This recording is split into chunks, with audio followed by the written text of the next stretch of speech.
बेटा core competence हमें दिया गैरी हैमल और सीके प्रहलाद ने, यानी कि ये कॉन्सेप्ट को डिफाइन किसने किया था? गैरी हैमल और सीके प्रहलाद ने अपनी बुक के अंदर। कंफर्म? तो ये कॉन्सेप्ट किसकी देना है? बोलना है बेटा, ये किसकी किसकी देना है? गैरी हैमल और सीके प्रहलाद ने। सुनो, इन्होंने कॉन्सेप्ट बताया, मुझे इस कॉन्सेप्ट को बिल्ड करने में काफी देर लगेगी, प्लीज 10 मिनट तक फोकस रखना, ठीक है। इन्होंने कहा कि हर ऑर्गेनाइजेशन के पास रिसोर्स हैं। हर ऑर्गेनाइजेशन के पास क्या है? रिसोर्स। फॉर एग्जांपल के लिए मैं एक कंपनी ले रहा हूं, उसके पास रिसोर्स हैं, उसके पास रिसोर्स हैं, उसके पास रिसोर्स हैं। फॉर एग्जाम्पल के लिए उसके पास R&D है, रिसर्च एंड डेवलपमेंट है। उसके पास क्या है? रिसर्च एंड डेवलपमेंट है। तो रिसर्च एंड डेवलपमेंट उसका क्या है? रिसोर्स, समझे। उसके पास HR है, तो HR उसकी, ठीक है, मैन पावर उसकी क्या है? रिसोर्स है। उसके पास फंड्स हैं, फंड्स होना उसके पास क्या है? रिसोर्स है। उसके पास बहुत बड़ा इंफ्रास्ट्रक्चर है, इंफ्रास्ट्रक्चर होना ये उसका क्या है? रिसोर्स है। मेरी बात समझ रहे हो? इंफ्रा होना क्या है? इंफ्रा होना क्या है? उसका रिसोर्स है। मेरी ओर देखना, नजर हटी दुर्घटना घटी। रिसोर्स रिसोर्स रिसोर्स, ठीक है। हर ऑर्गेनाइजेशन के पास रिसोर्स है। कोई भी ऑर्गेनाइजेशन अकेले इंडिविजुअल रिसोर्स से, ध्यान से सुनना एक एक शब्द को, कोई भी ऑर्गेनाइजेशन इंडिविजुअल रिसोर्स से, कोई भी ऑर्गेनाइजेशन इंडिविजुअल रिसोर्स से, कोई भी ऑर्गेनाइजेशन इंडिविजुअल रिसोर्स से कुछ नहीं कर सकती। ये सारी बातें बोल मैं रहा हूं, पर बताई किसने? सीके प्रहलाद और किसने? गैरी हैमल ने। कंफर्म? उन्होंने क्या बोला कि हर ऑर्गेनाइजेशन के पास रिसोर्स है, वो रिसोर्स अकेले अपने आप में कुछ भी नहीं कर सकते, ठीक है। अकेले का मतलब अगर मैं सिर्फ अकेले R&D को लूं तो मैं वो कुछ नहीं कर सकता, दूसरा किसी रिसोर्स को लूं वो अकेला कुछ नहीं कर सकता। बेटा नजर हटी तो मैं कह रहा हूं दुर्घटना घटी। तीसरा रिसोर्स देखो तो वो अकेला कुछ नहीं कर सकता। यानी कि कुछ भी करना है तो हमें इन रिसोर्सिस का टीम बनानी पड़ेगी, यानी कि इन रिसोर्सिस का कॉम्बिनेशन करना पड़ेगा। क्या करना पड़ेगा? कॉम्बिनेशन करना पड़ेगा। इन रिसोर्सिस का क्या करना पड़ेगा? कॉम्बिनेशन करना पड़ेगा। कंफर्म? यस और नो? कंफर्म? अब जैसे ही मैं इन रिसोर्सिस का कॉम्बिनेशन कर देता हूं, तो कॉम्बिनेशन करने से मेरे अंदर कैपेबिलिटी आ जाती है। क्या आ जाती है? कैपेबिलिटी आ जाती है। मेरी बात समझ आ गई?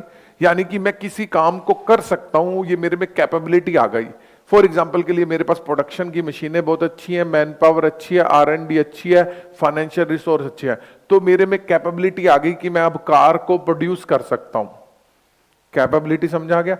तुम CA कर सकते हो, तो तुम अकेले CA नहीं कर सकते, इसके साथ साथ तुम्हें पैसे भी चाहिए, यस और नो, तुम्हारे पेरेंट्स की सपोर्ट भी चाहिए, तुम खुद भी एक्टिव होने चाहिए, यस और नो, टीचर्स की भी सपोर्ट चाहिए, गाइडेंस चाहिए। ये सब मिलकर तुम में कैपेबिलिटी आ गई कि तुम CA कर सकते हो। दिमाग में समझाया? दूसरा शब्द पहला क्या? हर ऑर्गेनाइजेशन के पास क्या है? रिसोर्स। इंडिविजुअल रिसोर्स कभी भी कुछ करने के लिए, कुछ करने की हिम्मत के लिए, कुछ करने की कैपेबिलिटी के लिए, कुछ करने की कैपेबिलिटी के लिए, कंफर्म? कुछ करने की कैपेबिलिटी के लिए मुझे इन रिसोर्सेज को कंबाइन करना पड़ता है। तो कह सकता हूं combination of resource is equal to capability. Combination of resource is equal to capability. इतनी बात समझ आ गई? अरे यस और नो? पक्का? अच्छा, अब सीके प्रहलाद ने क्या बोला? अगर ये कैपेबिलिटी, अगर ये क्या चीज? कैपेबिलिटी, ये कैपेबिलिटी मेरे पास यूनिक है, ये कैपेबिलिटी मेरे पास क्या है? यूनिक है, यानी कि ये मेरे पास DAV है। DAV मतलब ये कैपेबिलिटी ऐसी है जिसकी कस्टमर को वैल्यू है, जिसकी कस्टमर को क्या है? वैल्यू। कंफर्म? वैल्यू शब्द को आज हम कम से कम 5 मिनट तक समझेंगे। ठीक है। वैल्यू मीन्स फॉर एग्जाम्पल मैं तुम्हें याद भी करवाता हूं तो ये तुम्हारे लिए क्या है, वैल्यू। मेरी बात सुनो, मैं तुम्हारे सामने गाड़ी का इंजन रख दूं, ठीक है, टायर रख दूं, स्टेयरिंग रख दूं, डीजल रख दूं, उसकी कोई भी वैल्यू नहीं है। वैल्यू किसकी है, जब गाड़ी वो चलेगी। कंफर्म। तो वो चीज कैपेबिलिटी कस्टमर को क्या दे, वैल्यू। कंफर्म। दूसरा, वो कैपेबिलिटी, वो प्लीज बेटा एक एक शब्द पर ध्यान देना, वो कैपेबिलिटी मैं कई जगह पर अप्लाई करूं। वो कैपेबिलिटी मैं क्या करूं, कई जगह पर अप्लाई करूं। बस इतनी बात को ऐसे ही सीमित कर लेना। मुझे पता है तुम्हें कुछ नहीं समझा है, पर ये सीमित कर लेना कि कई जगह पर क्या कर लूं, अप्लाई कर लूं। ये बात किसने बताई, सी के प्रहलाद बोलो बस, किसने बताई। अच्छा, यानी कि मैं उसको अप्लाई कर लूं, ठीक है, क्या कर लूं, अप्लाई। और कस्टमर के लिए ये यूनिक हो, कस्टमर के लिए ये क्या हो, यूनिक, यानी कि डिफरेंशिएट हो। क्या हो, डिफरेंशिएट। तीन बातें समझा गई। और ये डिफरेंशिएशन, ये यूनिकनेस, ये डिफरेंशिएशन यूनिकनेस हमारा राइवल कॉपी ना कर सके।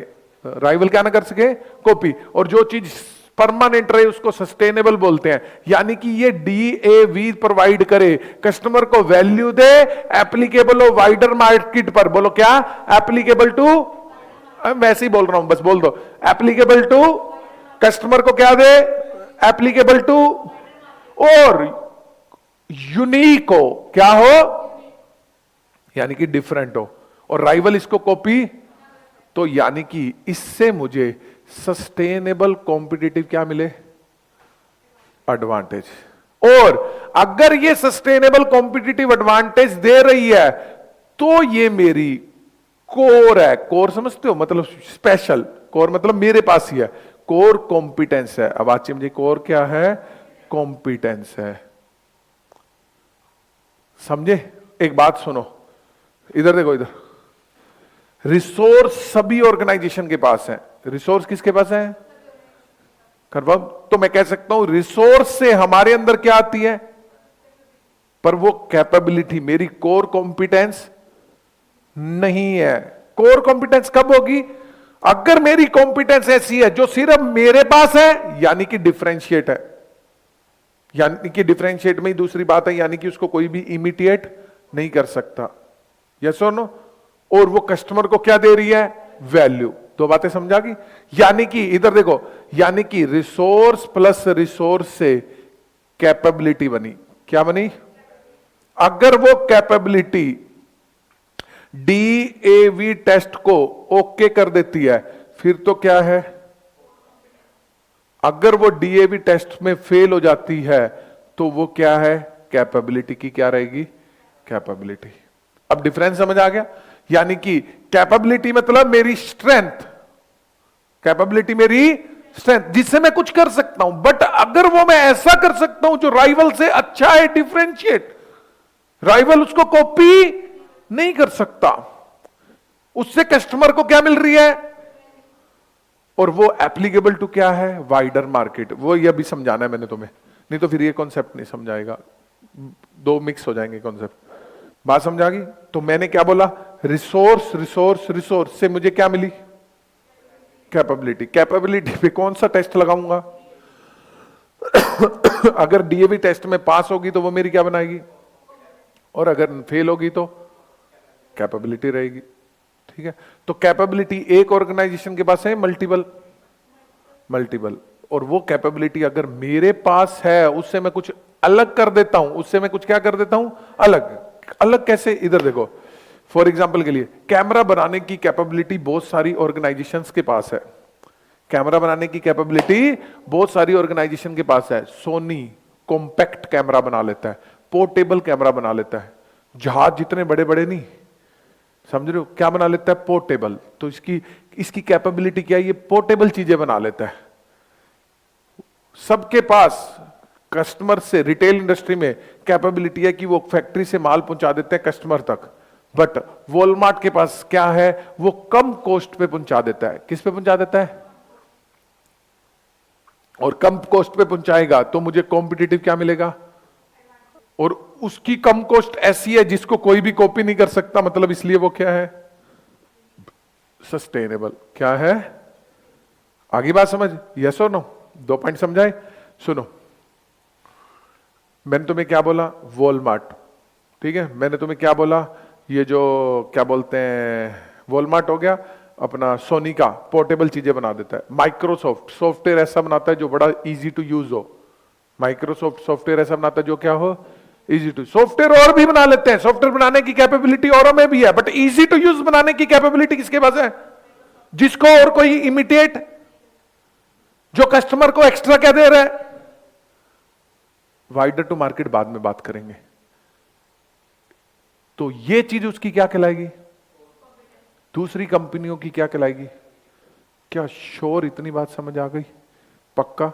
पेज निकालो, इसके पीछे देखो जगह नहीं है, इसके आगे देखो जगह नहीं है, उसके आगे देखो जगह, कहां पे है जगह, चलो आगे जहां पे भी जगह है यहां से रेफर कर देना बेटा, पिछले पेजों पे भी जा सकते हो, बस रेफर कर देना, मुझे आधा पेज चाहिए, ठीक है, वो वाला पेज मत यूज करो तो बढ़िया है, ठीक है, इसके नीचे लिख लो तो बढ़िया है, ठीक है, इस चार्ट के नीचे, ये वाला जो चार्ट है ना, industry and competitive analysis chart, इसके नीचे लिख लो तो बढ़िया, ठीक है, इसके नीचे लिख लो। चलो ऐसे करो, सुनो मेरी बात, सुनो सुनो, स्मार्ट वर्क करते हैं, सुनो, कहां कहां यूज करना है एरिया, यहां पर 2 से 3 लाइनें लिखी जाएंगी, मेरी तरफ देखो बेटा, 2 से 3 लाइनें यहां लिखी जाएंगी, ये एरिया पड़ा यहां पे लिखी जाएंगी, ठीक है, बढ़िया रहेगा इस पेज पे लिखोगे तो, ठीक है, ये क्योंकि फिर बेटा पढ़ते हुए आसानी रहती है। ओके,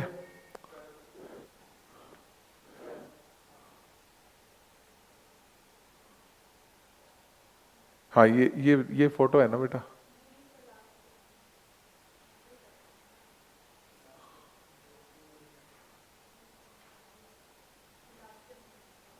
चलो अच्छा, ये यहाँ पे भी, ये वाले पेज पे कह रहे हो, ये चलो यहीं पे करो बेटा, यहाँ बेस्ट है, चलो टाइम नहीं खराब करते, यहाँ पे बेस्ट है, ठीक है, यहाँ पर आ जाओ आगे। तो हमारे पास 3 एरिया है, एक यहाँ लिखने को, यहाँ लिखने को, और एक लास्ट में लिखने को, ठीक है, ये लास्ट में कम से कम 4 लाइनें लिखी जाएंगी, ठीक है। चलो अब बेटा ध्यान से सुनो, इधर देखो ध्यान से,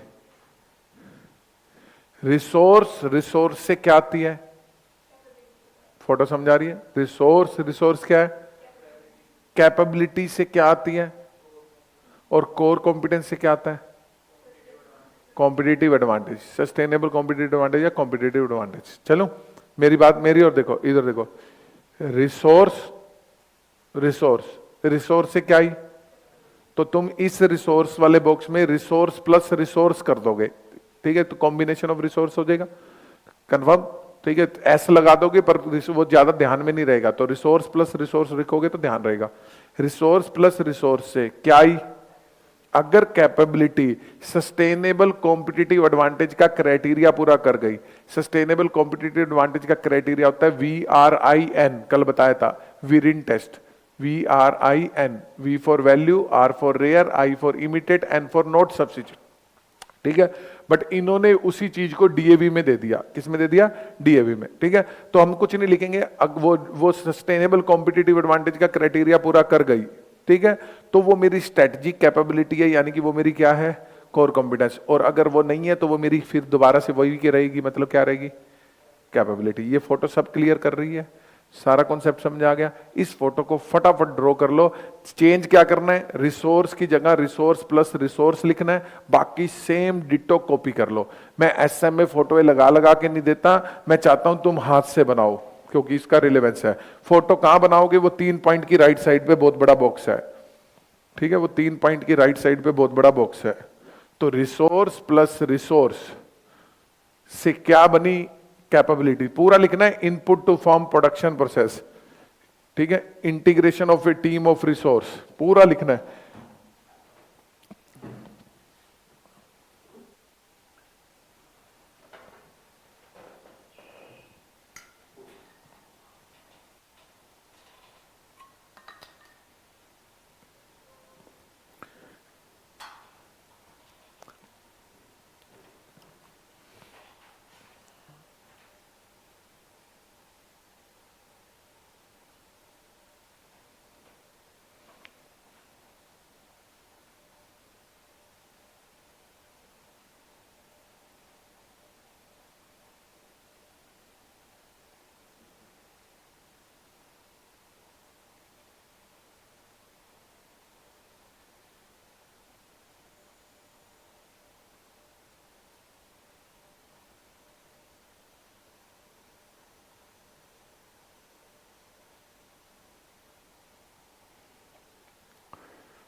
कोई दिक्कत? बना लिया बेटा?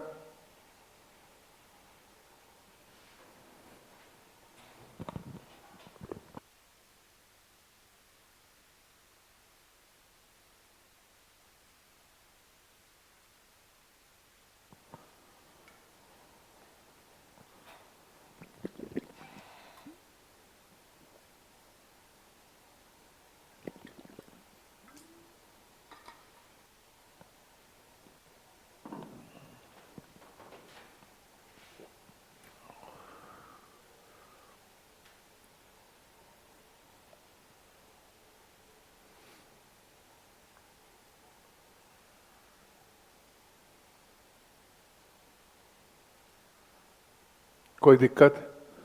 चलो बेटा, हेलो, चल सकता हूं? बना ली फोटो ये? अब बेटा इस फोटो पे स्टार लगा के यहां पर, ठीक है, यहां स्टार लगा के लिखो, लिखो if business good in certain activity, if business good in certain activity,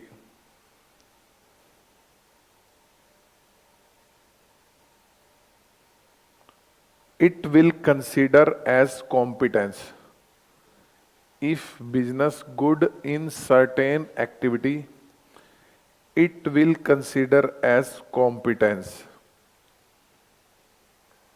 It will consider as क्या चीज? Competence. आगे लिखो, if such good thing,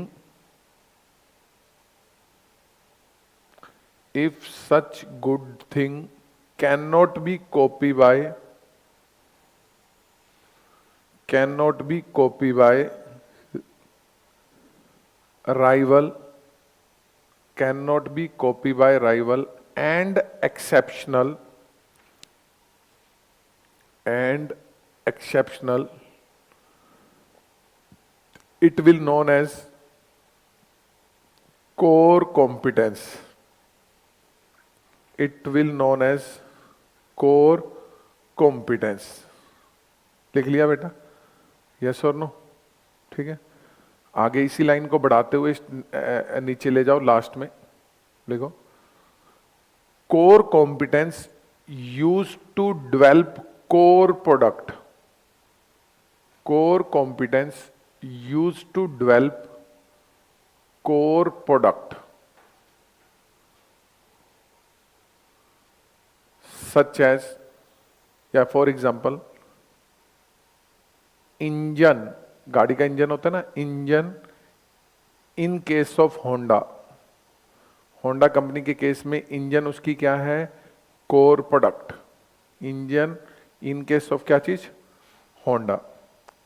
ठीक है, चलो अब बेटा ध्यान से सुनना, ये फोटो देखोगे तो तुम्हारा सारा कॉन्सेप्ट क्रिस्टल क्लियर हो जाएगा।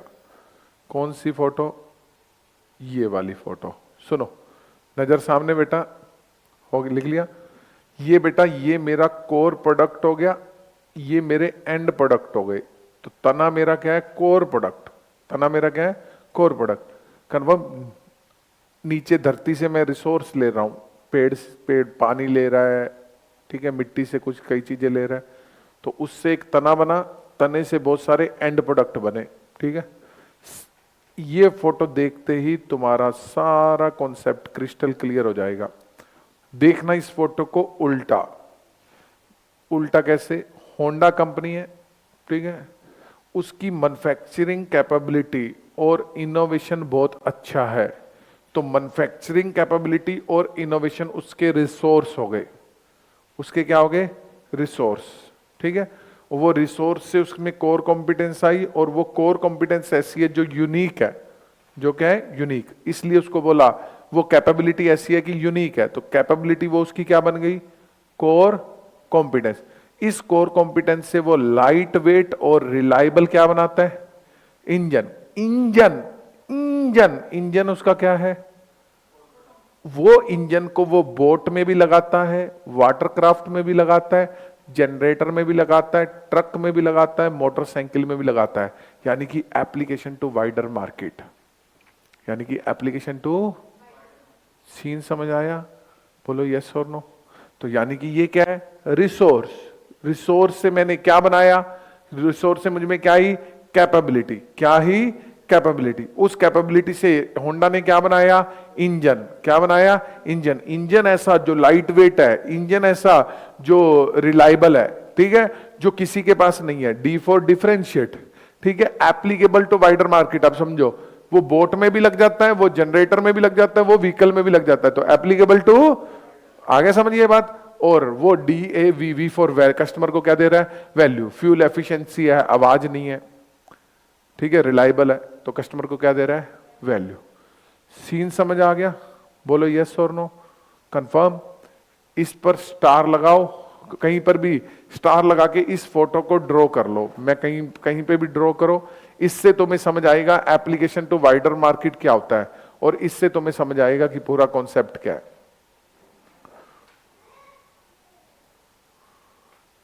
ठीक है, फटाफट बना लो इस फोटो को।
इजाजत है।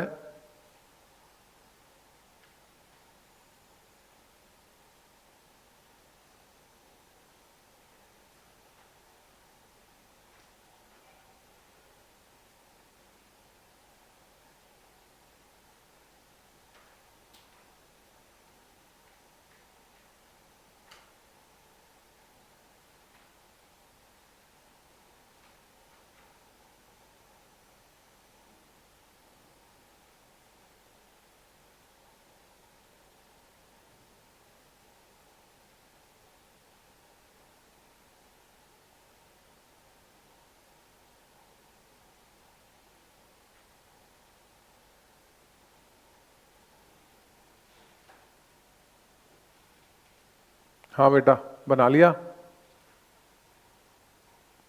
बना लिया।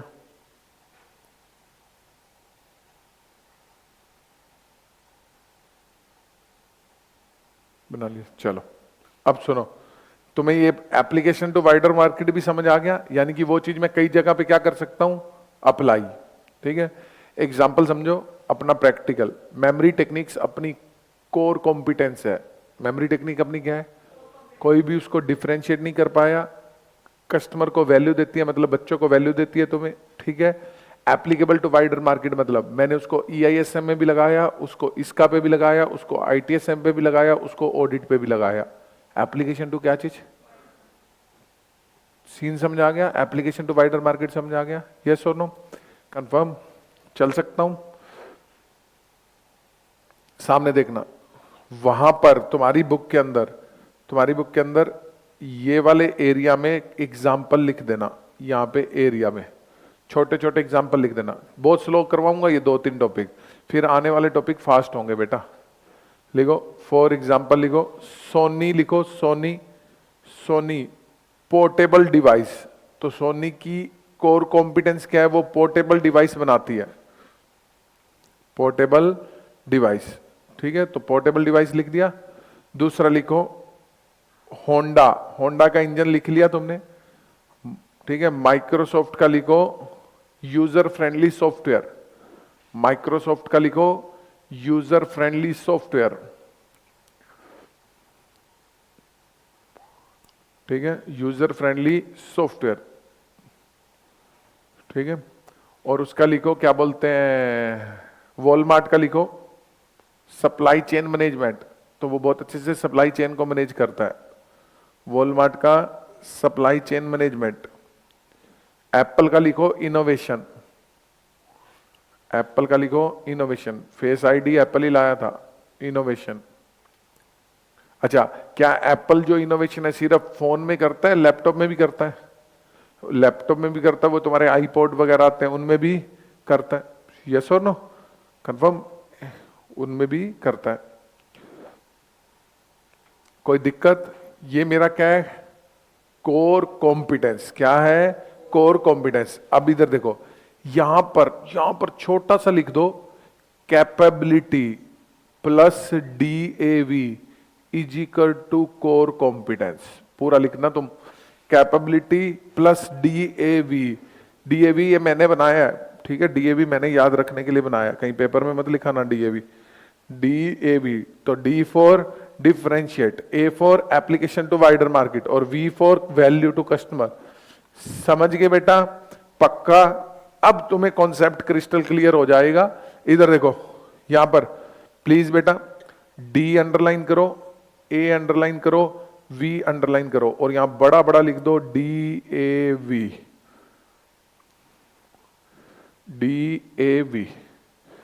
पढ़े अब इसको, पेपर में लिखा होगा कोर कॉम्पिटेंस क्या होता है। ठीक है, बस एक ही लाइन याद रखना, कॉम्बिनेशन ऑफ रिसोर्सेज जो प्रोवाइड करे कॉम्पिटिटिव एडवांटेज, और जिसको DAV करना पॉसिबल ना हो।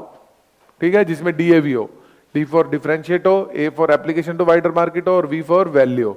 एप्लीकेशन टू वाइडर मार्केट समझ आ गया? अरे बोलो यस और नो? तो मैं उसको कई जगह पे लगाता हूं। तो वो पोर्टेबिलिटी है, वो सिर्फ उस कैमरे में नहीं होती, वो बाकी चीजों पे भी क्या लाता है, पोर्टेबिलिटी लाता है। समझ गए? श्योर? पढ़ो, core competence is the combination of skills and technique. Super duper important line है, combination of skill and technique rather than individual skill. ठीक है, core competence can not be build by one capability. ठीक है, it has a integration of many resource. समझ आ रहा है या नहीं आ रहा? आगे, core competence is the main strength, main main main main main लिखो मेन पे। SCM किसकी थी? SCM वॉलमार्ट की। SCM मतलब सप्लाई चेन मैनेजमेंट। SCM किसकी थी? पोर्टेबिलिटी किसकी थी? इनोवेशन किसकी थी? वो उसकी मेन स्ट्रेंथ हो गई। ठीक है, इंजन किसका था? समझे? ये इसकी क्या है? Main strength. It allow competitive in market place, यानी कि ये मुझे क्या प्रोवाइड करता है? कॉम्पिटिटिव। कंफर्म? आगे, ये कंसेप्ट किसने दिया? CK प्रहलाद और गैरी हैमल ने। इसने कौन कौन कोर कॉम्पिटेंस को कितने एरिया में कहा? 3। पहला, वो मेरी डिफरेंशिएट हो, तो अंडरलाइन करो डिफरेंशिएट में वर्ड यूनिक, यूनिक, ये यूनिक हो और इसको कोई इमिटेट ना कर पाए। ठीक है, तो एप्पल का फोन यूनिक होता है और उसको कोई भी इमिटेट नहीं कर पाया। ठीक है, वॉलमार्ट का सस्ता बेचना यूनिक है, उसको कोई भी और वो नहीं कर पाया, क्या कहते हैं, इमिटेट नहीं कर पाया। इमिटेट मतलब कॉपी।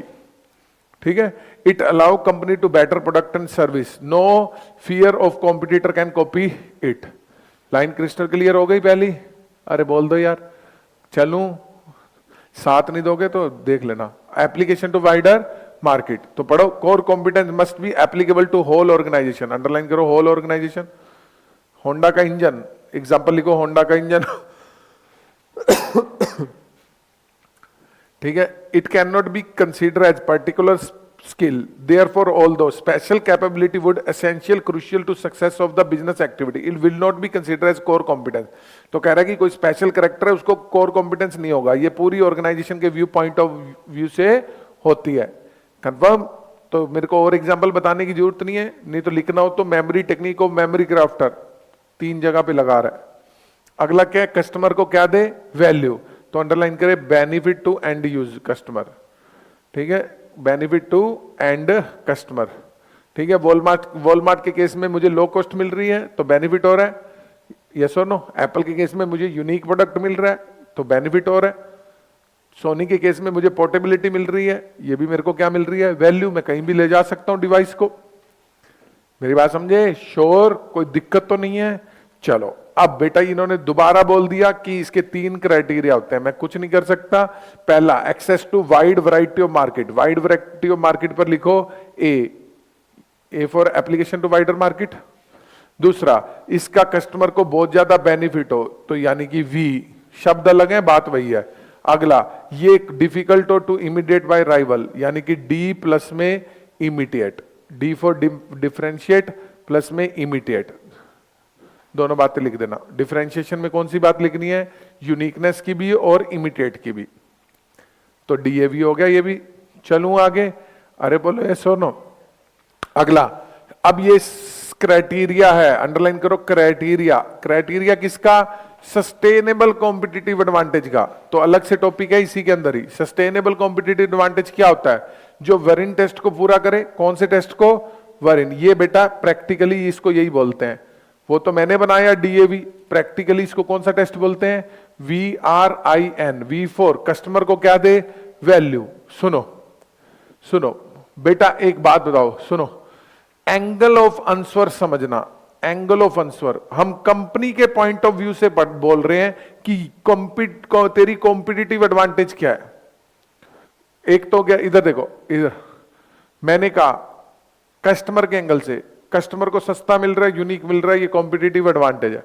मैं कॉम्पिटिटिव एडवांटेज कैसे दे पा रहा हूं, मेरे को उसके बारे में लिखना है। यानी कि ये कह रहा है कि कंपनी का सस्टेनेबल कॉम्पिटिटिव एडवांटेज कब है, तो कंपनी का सस्टेनेबल कॉम्पिटिटिव एडवांटेज कब है, अगर कोई रिसोर्स कंपनी के लिए वैल्यू हो। वैल्यू किस फॉर्म में, जो कस्टमर को अच्छी सर्विस देने में मदद करे, जो बाजार के थ्रेट से डील करने के मदद करे, जो बाजार की अपॉर्चुनिटीज को यूज करने में मदद करे, वो मेरे लिए क्या होगा, वैल्यू। मैं कौन हूं, कंपनी। मैं कौन हूं, कंपनी, यानी कि वो मेरे को, कंपनी को वैल्यू दे। कंपनी को वैल्यू देगी तो अल्टीमेटली किसको वैल्यू मिलेगी, कस्टमर को।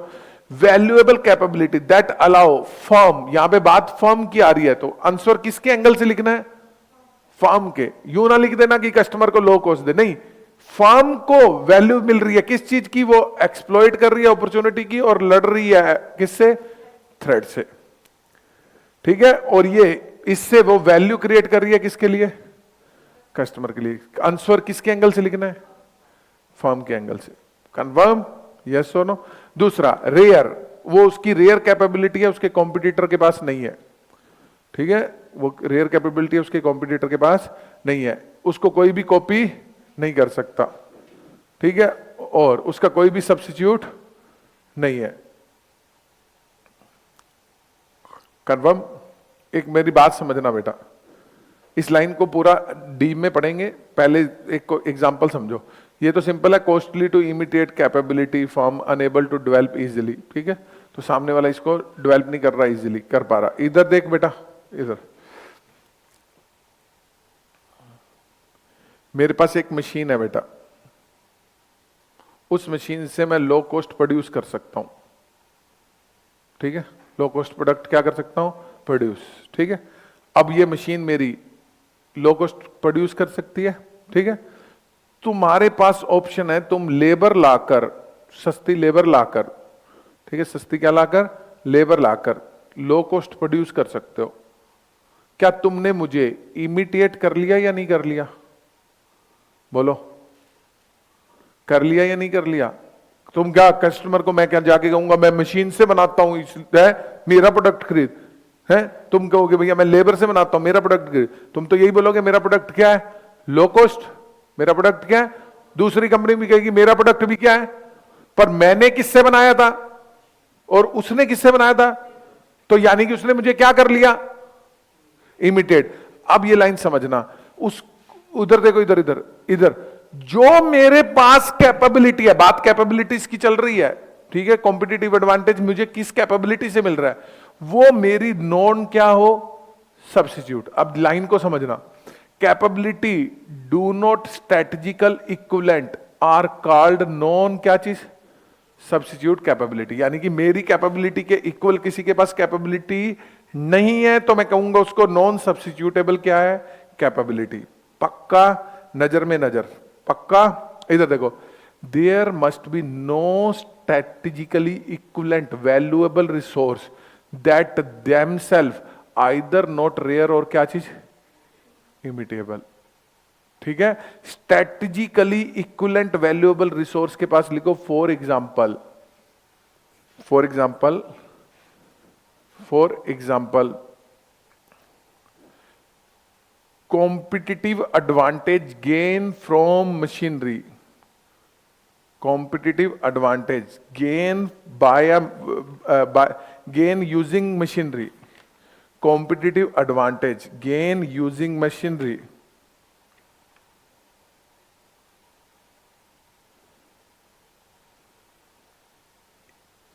is substituted by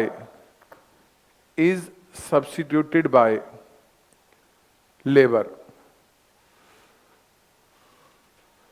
अगर ऐसा है तो मैं कहूंगा स्ट्रेटेजिकली इक्विवेलेंट वैल्यूएबल रिसोर्स है, ठीक है, पर इसने क्या कहा, नहीं होना चाहिए, इसने क्या कहा, नहीं होना चाहिए। पर मैंने तुम्हें किसका एग्जांपल दिया, अगर मशीन की कॉस्ट जो मेरे को लो कॉस्ट हो रही है वो मैंने किससे पूरी कर ली, लेबर से, तो मैं कहूंगा कि स्ट्रेटेजिकली इक्विवेलेंट वैल्यूएबल क्या है, रिसोर्स है। क्या सीन समझ आ गया, पक्का समझ आ गया बेटा, श्योर।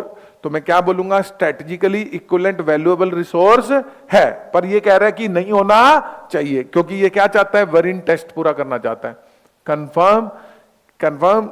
इधर देखो, सस्टेनेबल कॉम्पिटिटिव एडवांटेज कब कहलाएंगी, यहां पर लिख दो, यहां पर लिख दो, यहां पर थोड़ा सा ये एरिया में लिखो, यहां पर लिखो SCA, SCA sustainable competitive advantage पर लिखो SCA।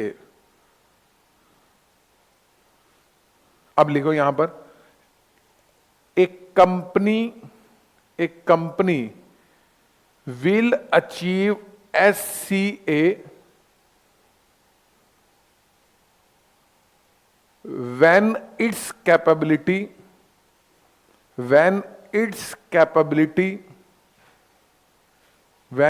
capability pass the VRIN test, VRIN test। अब मुझे एक बात सुनो, मेरी बात समझना। अब मैंने तुम्हें ये लाइन बता दी ना, अब तुम आंसर लिखते हुए कैपेबिलिटी को दिमाग में रखना। कैपेबिलिटी मेरी ऐसी हो जो कस्टमर को वैल्यू दे, कैपेबिलिटी मेरी ऐसी हो जो रेयर हो, कैपेबिलिटी मेरी ऐसी हो जिसको इमिटेट करना पॉसिबल ना हो, कैपेबिलिटी मेरी ऐसी हो जिसका स्ट्रेटेजिकली इक्विवेलेंट सब्स्टिट्यूट अवेलेबल ना हो। शब्द समझ आ गया। अगर मैं तुम्हें एक बात बोलूं ना, दिख कोर कॉम्पिटेंस रहा है, लिखना सब किसके बारे में है, कैपेबिलिटीज के बारे में, और एक लाइन बीच में डाल देनी है, वो कैपेबिलिटी DAV को पूरा कर रही है। किसको पूरा कर रही है, और वरीन टेस्ट में भी किसके बारे में लिखना है, कैपेबिलिटी के बारे में। किसके बारे में लिखना है, कि वो कैपेबिलिटी कस्टमर को क्या दे, वो कैपेबिलिटी क्या हो, वो कैपेबिलिटी को क्या करना मुश्किल हो, वो कैपेबिलिटी का क्या ना हो। सीन समझ आ गया। तो एंगल ऑफ आंसर किसके हिसाब से लिखोगे, कस्टमर के हिसाब से या कैपेबिलिटी के। अल्टीमेटली फायदा किसको मिल रहा है, वो तो ऑब्वियस है, सारी बातें किसके एंगल से हो रही हैं, कंपनी किसके लिए जीती है, समझ गए। पक्का ना, तो बात किसके एंगल से लिखनी है, कैपेबिलिटी के। कंफर्म। एक ऊपर ऊपर कहीं पे भी भूत बना के लिख दो, भूत समझ गए। कोर कॉम्पिटेंस में सारी बातें किसके एंगल से लिखनी है, कैपेबिलिटी, क्योंकि कोर कॉम्पिटेंस के पीछे खेल कौन रहा है, दिख तुम्हें कोर कॉम्पिटेंस रही है, पीछे कौन है, समझ गए? लिख लो बेटा, पेपर में तुम लिख नहीं पाओगे, नहीं तो बस कैपेबिलिटी याद आ गया तो तुम लिख लोगे भैया कैपेबिलिटी का वेरिएंट टेस्ट लिखना, नहीं तो तुम कस्टमर को वैल्यू दे आओगे और तुम लिखाओगे कस्टमर के लिए रेयर है, तुम कहोगे इसके लिए इसको इमिटेट, तो चलो ठीक लिखोगे, ठीक है। तुमने सारा आंसर किसके एंगल से लिखना है, कैपेबिलिटी से। तो कैप, और अगर मैं कहूं तो दो ही बातें लिखनी है, capability DAV, capability VRIN, capability DAV, capability. चलूं कंफर्म, अगले पेज पर आओ,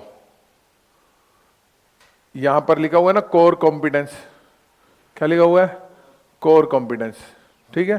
मीनिंग में लिखो यहां पर कैपेबिलिटी, कैपेबिलिटी, यहीं पे मैं काम खत्म ही कर देता हूं आज। कैपेबिलिटी,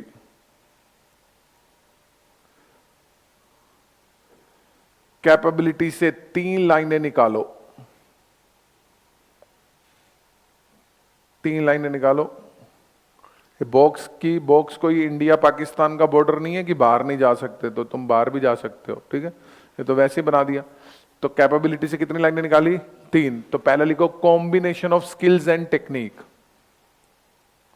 तो कोर कॉम्पिटेंस वो मेरी कैपेबिलिटी है, ठीक है, तो ये मेरा कैपेबिलिटी है और ये मेरा कॉम्बिनेशन ऑफ क्या है, स्किल और क्या चीज, टेक्निक।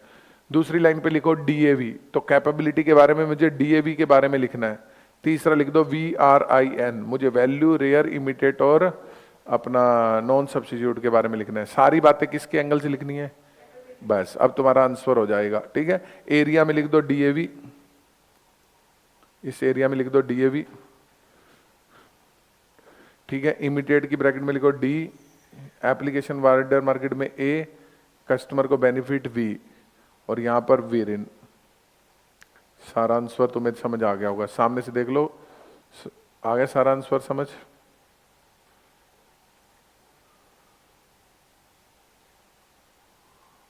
चलूं कंफर्म, श्योर, कोई दिक्कत, पक्का। अब आ जाओ वैल्यू चेन एनालिसिस, अगला टॉपिक है बेटा वैल्यू चेन एनालिसिस। क्या है वैल्यू चेन एनालिसिस, सुनो, सुनना बेटा।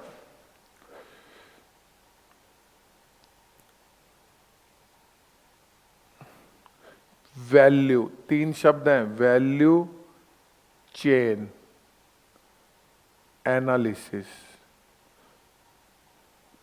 बस आज का लास्ट टॉपिक है बेटा वैल्यू चेन एनालिसिस। सामने फोकस करना, फिर मेमोरी करेंगे। सामने फोकस, सामने। वैल्यू चेन एनालिसिस, पहले शब्द समझेंगे वैल्यू, फिर समझेंगे चेन एनालिसिस। सुनो बेटा, देखो वैल्यू, तुम मुझसे पढ़ने आए, ठीक है, मैं तुम्हें एग्जांपल दूंगा, ठीक है, तुम्हें मैं याद भी करवाने की कोशिश करता हूं, क्या तुम्हें उससे कुछ खुशी मिलती है कि हाँ सर ने याद करवा दिया यार, कुछ सेटिस्फेक्शन मिलती है या नहीं मिलती? बेटा ये भावनाएं हैं, तुम्हें बताना पड़ेगा, यस और नो। तो तुम्हें क्या मिली, वैल्यू। अगर मान लो मैं तुम्हें, तुम्हारे को क्लास पे लाने के लिए और ले जाने के लिए गाड़ी भेज दूं, तो तुम्हें क्या मिलेगी, बड़ा खुश होके बोला वैल्यू, अब तो बड़ा है ना वैल्यू, यस और नो। अब मेरी बात सुनो, तुम कहीं रेस्टोरेंट पे खाना खाने जाते हो, वो तुम्हें खाना बड़ी स्पीड पर प्रोवाइड कर दे, तुम्हें क्या मिलेगी? लाइब्रेरी में जाते हो, तुम्हें न्यूज़पेपर मिल जाए, वाईफाई मिल जाए, तुम्हें सीटिंग अरेंजमेंट बढ़िया मिल जाए, सेपरेट वॉशरूम मिल जाए बॉयज और गर्ल्स का, तुम्हें क्या मिलेगी? वैल्यू। व्हाट्सएप के अंदर तुम लोकेशन भी शेयर कर सकते हो, व्हाट्सएप तो चैटिंग के लिए, बट इसमें एक्स्ट्रा क्या मिल रही है? वैल्यू, ठीक है। तो वैल्यू मतलब कस्टमर क्या चीज को, कस्टमर के लिए वो चीज की वर्थ क्या है, कस्टमर के लिए वो चीज क्या है, वर्थ क्या है, उसको क्या बोलेंगे? वैल्यू। उसको क्या बोलेंगे? वैल्यू। मेरी ओर देखो, उसको क्या बोलेंगे? वैल्यू। आगे बात समझ। तो जो चीज कस्टमर के लिए वर्थ है वो उसकी क्या है? वैल्यू। कंफर्म? हमेशा बेटा एक बात याद रखना, आने वाले टाइम में बताऊंगा, प्राइस जो है वो वैल्यू से कम होता है, वैल्यू से क्या होता है? कम। और हमेशा किससे ज्यादा होता है? कंपनी की कॉस्ट से ज्यादा क्या होगा? प्राइस। वैल्यू से क्या होगा? एक बात बताओ, तुम मुझे जितनी वैल्यू मिल रही होगी उससे कम ही देना चाहोगे, और मैं तुम्हें ज्यादा से ज्यादा वैल्यू देना चाहूंगा।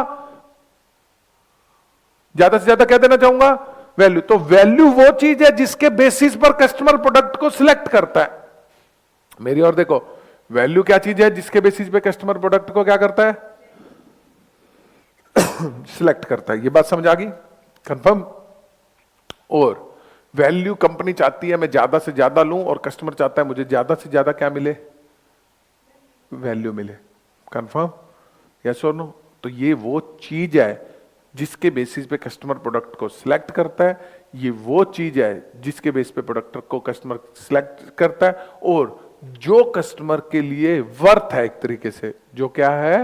वर्थ है, उसको क्या बोलेंगे? वैल्यू। कंफर्म? इतनी बात समझ आ गई? कोई चीज, कोई बिल्डिंग इजिली अप्रोचेबल है। इजिली क्या है? अप्रोचेबल। अपना होटल जो है बस स्टैंड के नजदीक है, रेलवे स्टेशन के नजदीक है, मार्केट के नजदीक है। तो जो आधे से ज्यादा कस्टमर से मैं कई बार पूछता हूं यहां पर क्यों रहते हो भैया, वो कहता है sir with in the city तो है, यहां से हमें रेलवे स्टेशन जाना है पैदल चले जाएंगे, बस स्टॉप जाना है पैदल चले जाएंगे, मार्केट जाना है पैदल चले जाएंगे। कस्टमर को क्या मिलती है? वैल्यू। नहीं तो उसको अगर थोड़ी सी दूर हो, सुबह जल्दी उठना पड़ेगा। दूसरा, उसको यहां से कोई ना कोई टैक्सी हायर करनी पड़ेगी। समझे? पर यहां पे उसको क्या मिलती है? वैल्यू। तो वैल्यू को मैं डिफाइन करने लगूं तो कितनी चीजें हैं जिससे वैल्यू को डिफाइन हो जाता है। इधर देखो, क्लास का अपना EIS की क्लास, EISSM की क्लास मैं 7500 रुपए में दे रहा हूं, ये ऑडिट की क्लास 75 में दे रहा हूं। ठीक है, एक बात बताओ, कोम्बो ले जाओ, ठीक है, कोम्बो ले जाओ 12,000 रुपए में दे दूंगा, कोम्बो 12,000 रुपए में। अब बताओ कस्टमर को इससे क्या मिलेगी? 15,000 से भी ऊपर की वैल्यू मिल रही है। कस्टमर को तो ज्यादा वैल्यू मिलेगी। मैंने कहा ना कस्टमर को तो ज्यादा वैल्यू दूंगा, प्राइस उस वैल्यू से क्या होगा? कम। और कॉस्ट क्या होगी? और भी ऑब्वियस है, बीच में मेरे को भी तो क्या करूंगा? कमाना है, प्रॉफिट कमाना है। समझे? तो मैं कहूं, अगर कोई पूछे कि भैया इस क्लास का प्राइस क्या है, तुम बोलोगे 12,000, मैं बोलूंगा भैया तुम्हें इससे वैल्यू कितनी मिल रही है, तुम कहोगे 15,000, और प्रैक्टिकली 15,000 से भी ज्यादा क्या मिल रही है? वैल्यू। सीन समझ आया? यस और नो? तो वैल्यू मतलब जो कस्टमर क्या है? गेन कर रहा है। इतनी बात समझ आ गई बेटा? नजर मेरी और इतनी बात समझ आ गई? वैल्यू। अब बेटा एक कंपनी एक्स है, कंपनी एक्स है, कंपनी वाई है, ठीक है। कंपनी वाई, नजर नहीं हटनी चाहिए बेटा, ओल्ड कंपनी है, ये मार्केट में न्यू आई, ये न्यू आई, कुछ नई टेक्नोलॉजी लाई, कुछ भी लाई, और ये कस्टमर को ज्यादा क्या देने लगी? वैल्यू। क्या देने लगी? वैल्यू। यानी कि मैं कह सकता हूं अब इसकी वैल्यू कम है इन कंपैरेटिव टू वैल्यू ऑफ क्या चीज? एक्स। यस और नो? अब ये कंपनी की सेल बढ़ेगी या कम होगी? कम होगी। इसके जो बोर्ड ऑफ डायरेक्टर हैं, जो इसके मालिक लोग हैं, रोएंगे, पीड़ा होगी उनको। कन्फर्म? तो ये फिर आएंगे स्ट्रेटेजिस्ट के पास, तुम्हारे पास, कहेंगे साहब साहब बड़ी दिक्कत हो रही है, मुझे इसका इलाज बताओ। तुम उसको कहोगे भैया वैल्यू चेन क्या कर? एनालिसिस कर। वैल्यू चेन क्या कर? एनालिसिस कर। तो भैया पोर्टर भाई साहब आए यहां पर, पोर्टर भाई साहब कहते अगर तुम अपने कस्टमर की वैल्यू को बढ़ाना चाहते हो तो तुम अपनी चेन ऑफ एक्टिविटीज को, किसको? चेन ऑफ एक्टिविटीज को एनालाइज करो। चेन ऑफ एक्टिविटी को क्या करो? एनालाइज करो, और देखो यहां से कस्टमर को वैल्यू मिल रही है नहीं मिल रही। फॉर एग्जाम्पल के लिए मैकडी ने देखा कि वो जब ऑर्डर आता है तो ऑर्डर देने में उसका डिलीवरी टाइम कम है। डिलीवरी टाइम क्या है? कम है। समझ रहे हो मेरी बात? ये मैकडी ने देखा तो डिलीवरी टाइम कम है, यानी कि उसको, सॉरी, डिलीवरी टाइम ज्यादा है, समय ज्यादा लग रहा है, डिलीवरी टाइम में समय ज्यादा लग रहा है। तो कस्टमर को इससे वैल्यू मिल रही है या कम मिल रही है? मिल नहीं रही, मतलब वैल्यू का नुकसान। अगर फास्ट मिलेगा तो कस्टमर को क्या मिलेगी? मैकडी ने क्या किया, अपने ऑपरेशन के अंदर जो उसका वो जो ग्रिल करने वाला जो पैन था उसका साइज बढ़ा दिया। जिसमें पहले 10 बर्गर एक साथ फ्राई होते थे या 10 जो फ्रेंच फ्राइज फ्राई होती थी, उसकी जगह 50 फ्रेंच फ्राइज फ्राई होने लग गई।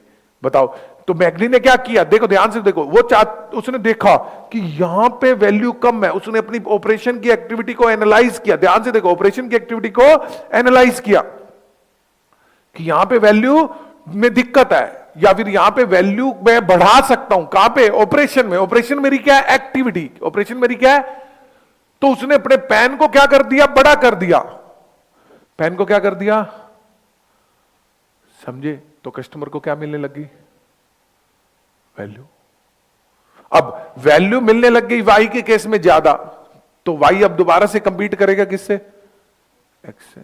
तो मैं कह सकता हूं वैल्यू मुझे कॉम्पिटिटिव क्या देता है? सॉरी, वैल्यू चेन एनालिसिस मुझे क्या चीज अचीव करने में मदद करता है? वैल्यू। वैल्यू मिलेगी तो कस्टमर खरीदेगा, कस्टमर मेरी तरफ आएगा, कस्टमर मेरी तरफ आएगा तो मुझे कॉम्पिटिटिव क्या मिलता है?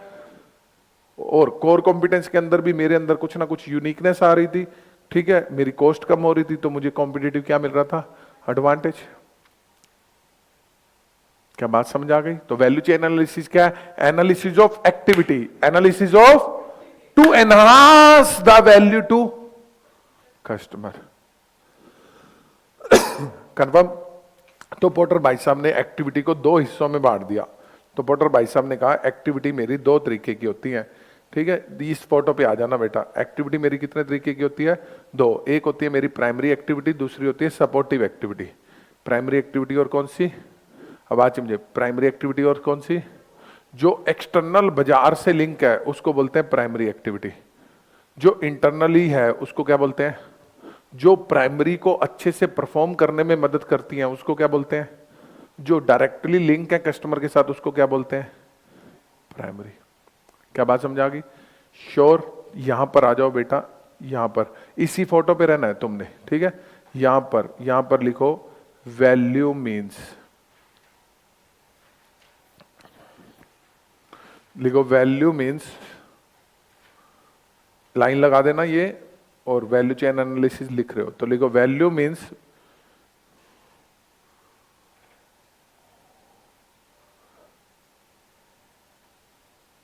वर्थ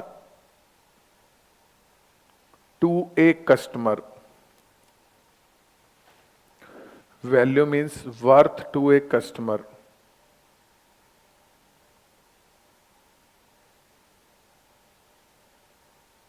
ठीक है, लिखो company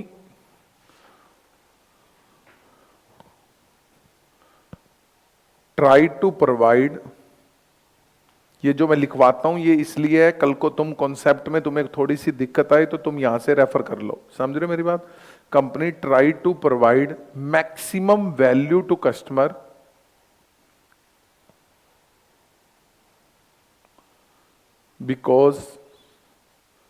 because customers select the product considering the value. Customer select the product considering the value.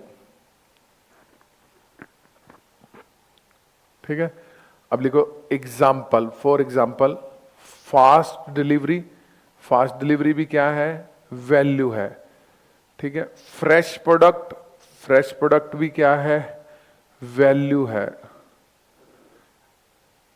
Better service भी क्या है? वैल्यू है। हाई क्वालिटी, हाई क्वालिटी भी क्या है? वैल्यू है। आगे बात समझ? अरे सुनो, अब अगली लाइन में लिखो value chain analysis is the process defined by porter. Value chain analysis is the process defined by porter.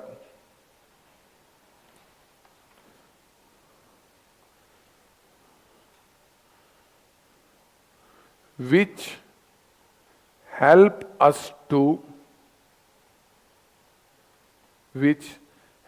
us to enhance the value to customer, enhance the value to customer,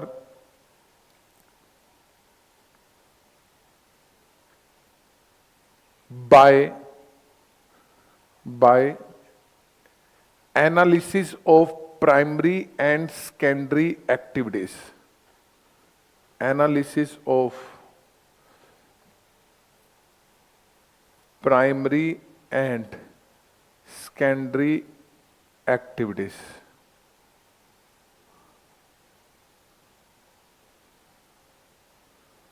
Confirm?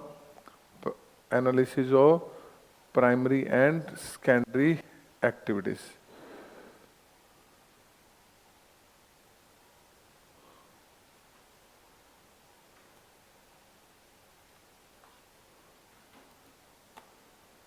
सुनो,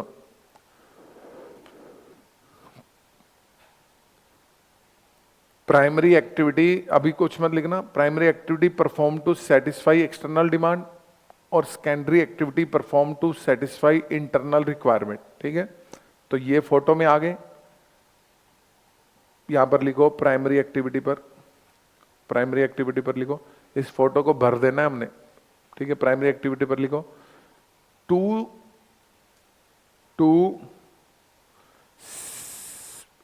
primary activity पर लिखो perform to satisfy external demand. Primary activity perform to satisfy external demand, perform to satisfy external demand.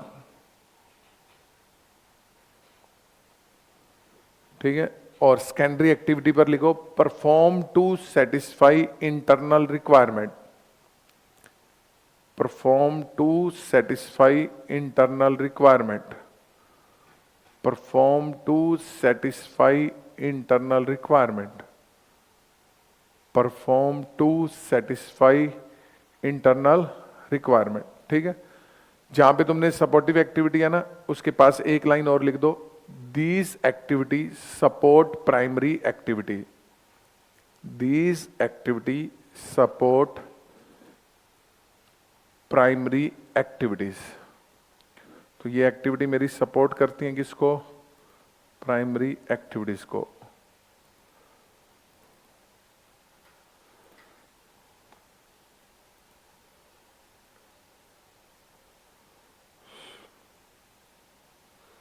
सुनना बेटा,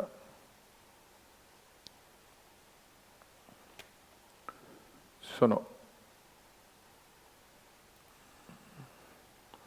अब हम कर रहे हैं वैल्यू चेन एनालिसिस। ठीक है, किसका? स्टारबक का। किसका? स्टारबक का।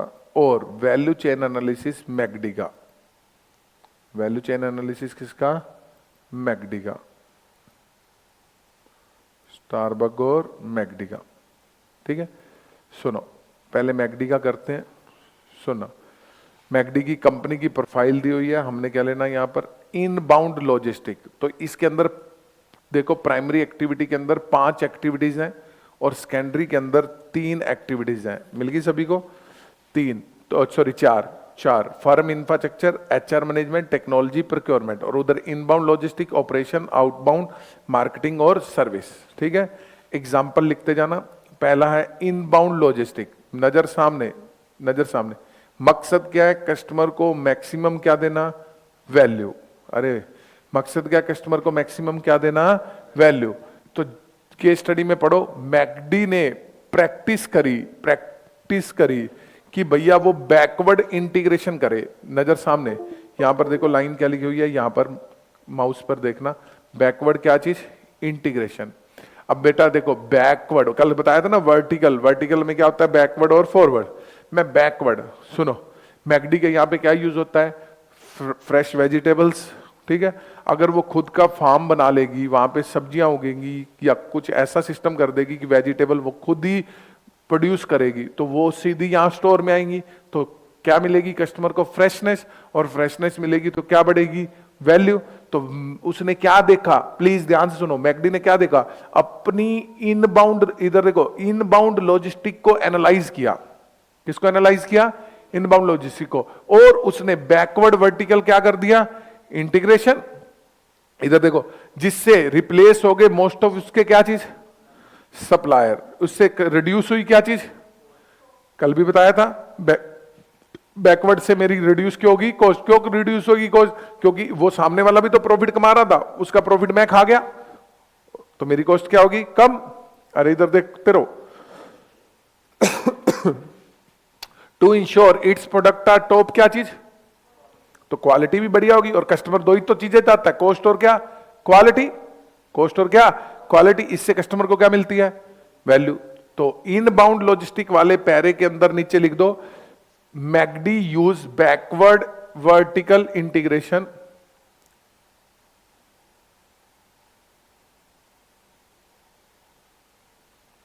backward vertical integration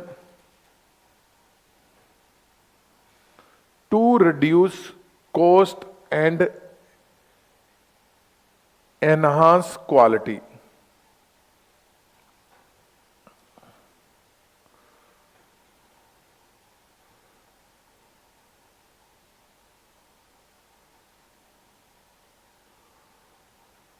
चलो इधर देखो, अब मैकडी ने ऑपरेशन करने के लिए अच्छा अपने रेस्टोरेंट के डिजाइन को चेंज किया, ठीक है, अंदर लोट्स ऑफ डिफरेंट क्या लाया? इक्विपमेंट्स लाया, यानी कि मशीनरी वगैरह ले आया। जूस बनाना है, शेक बनाना है, तो क्या ले आया? अलग अलग मशीनरीज, ताकि फास्ट सर्विस मिले। अपने देखो ये पहली लाइन पढ़ो, a very large grill where one person cook lot of burger, क्या चीज? तो अब से क्या होगा? स्पीड बढ़ेगी। तो लिखो ऑपरेशन वाले में, McD use large grill to cook so many burger simultaneously. McD use large grill to cook so many burger simultaneously. ठीक है, इसकी ब्रैकेट में लिखो फास्ट सर्विस। इससे क्या देगा कस्टमर को? Fast service. अरे मैंने तुम्हें वैल्यू का ही नाम बताया, तो फास्ट सर्विस कस्टमर को क्या देती है? वैल्यू। 2 पॉइंट समझ आगे चलेंगे, नजर सामने। आउटबाउंड लॉजिस्टिक, ठीक है, आउटबाउंड लॉजिस्टिक, ठीक है, उसका क्लीन और वेलकमिंग क्या है? इन्वायरमेंट। तो जहां पे प्रोडक्ट डिलीवर होता है उसको क्या बोलते हैं? आउटबाउंड। जहां पे बना रहा है वो तो क्या है? ऑपरेशन। जहां कस्टमर को डिलीवर हो रहा है वो क्या है? आउटबाउंड। ठीक है, तो वो कुदरती ये क्या है? मैकडी के एग्जांपल में आउटबाउंड उसकी जगह ही है, या फिर वो होम डिलीवरी कर रहा है, ठीक है, तो क्या है? आउटबाउंड। डोमिनोज वाले तुमने देखा होगा एक हॉट बैग रखते हैं, देखा? ऐसे नहीं कि लिफाफे में डाल के ले चलेंगे भैया रास्ते में, उनका एक अलग से बैग होता है, उस बैग के अंदर पिज्जा रखते हैं, देखा? वो उसको क्या करता है? गर्म रखने में मदद करता है। समझ रहे हो मेरी बात? तो वो उसका किस में आ जाएगा? आउटबाउंड लॉजिस्टिक में। समझ रहे हो मेरी बात? अरे पहले बेटा बाद में लिखना। आउटबाउंड लॉजिस्टिक समझ आ गया? तो जहां पे प्रोडक्ट डिलीवर हो रहा है वो क्या है? जहां बन रहा है वो क्या है? जो रॉ मटेरियल आ रहा है। अरे यही पढ़ाऊंगा 5 मिनट के बाद, गोलियां चलाऊंगा जब रीड करवाऊंगा। जहां पे माल आ रहा है वो क्या है? तो माल आने में उसने क्या कर दिया? बैकवर्ड इंटीग्रेशन, फ्रेश माल आने लग गया। जहां बनता था बड़े बड़े पैन लगा दिए, मशीनरीज लगा दी ताकि फास्ट बने। और देने में क्या है? जहां जो जगह पे दे रहा है वो क्लीन है, वो क्या है? क्लीन है। तो McD committed to provide high quality food and superior service at a great value in clean and welcoming, क्या चीज? तो लिखो क्लीन एंड वेलकमिंग इन्वायरमेंट।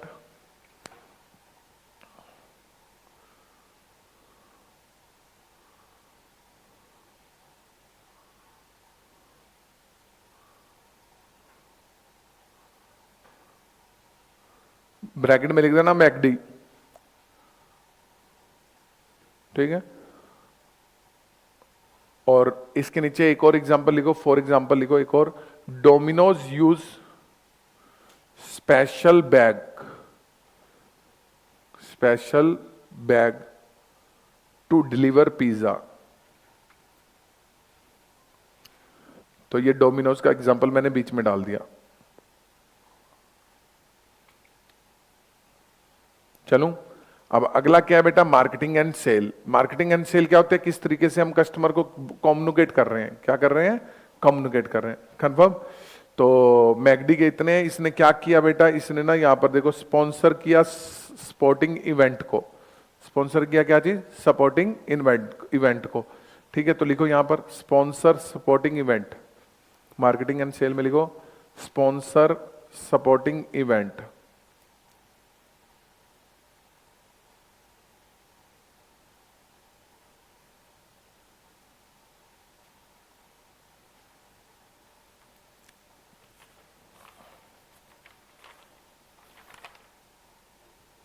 ठीक है, एक और लिखो, लिखो sample in sales area, sample in sales area.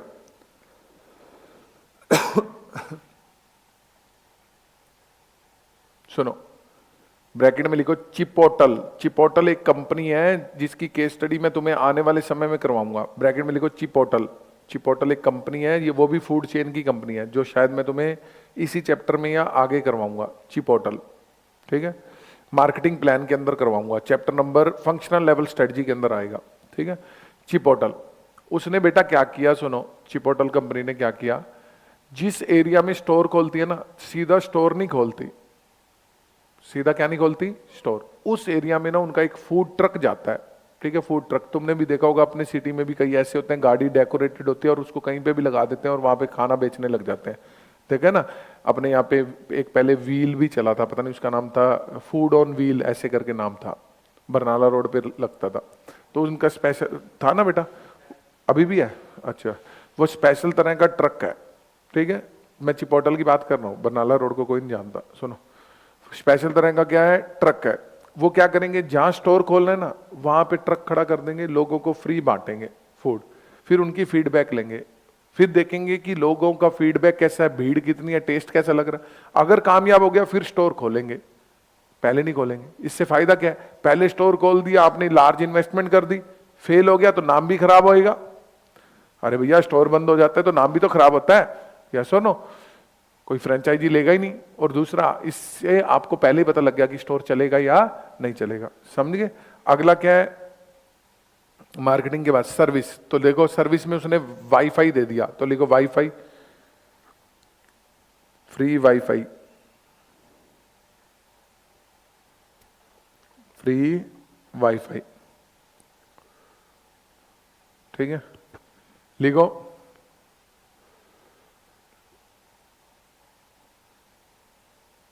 अपना सीसीडी के अंदर तुम जाओ तो वहां पे तुम कितनी देर मर्जी बैठ सकते हो, ठीक है। तुमने एक कॉफी ली, तुम चाहे 2 घंटे बैठे रहो, वो तुम्हें कभी नहीं कहेंगे जाओ यहां से अब।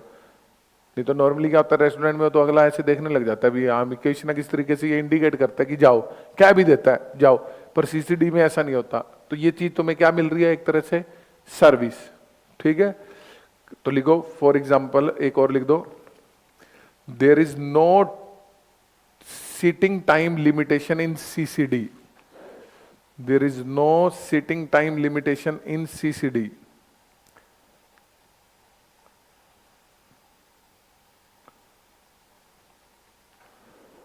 No sitting time limitation in CCD.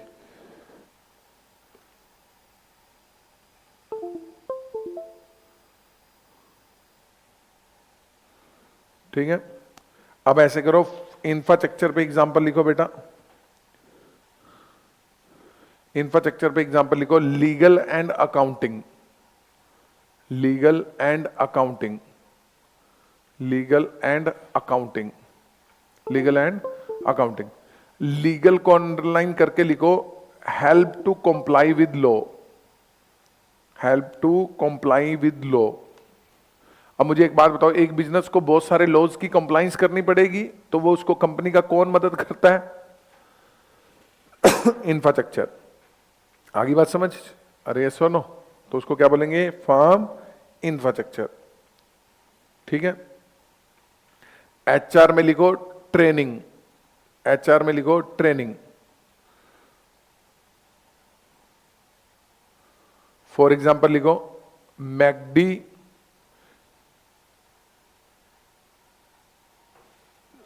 MACD train their staff which help them to reduce their cost। तो वो सस्ते इंप्लॉय लाता है, उनको ट्रेन करता है और इससे उनकी क्या कम होती है, कॉस्ट कम होती है। तो ये हो गया मेरा training,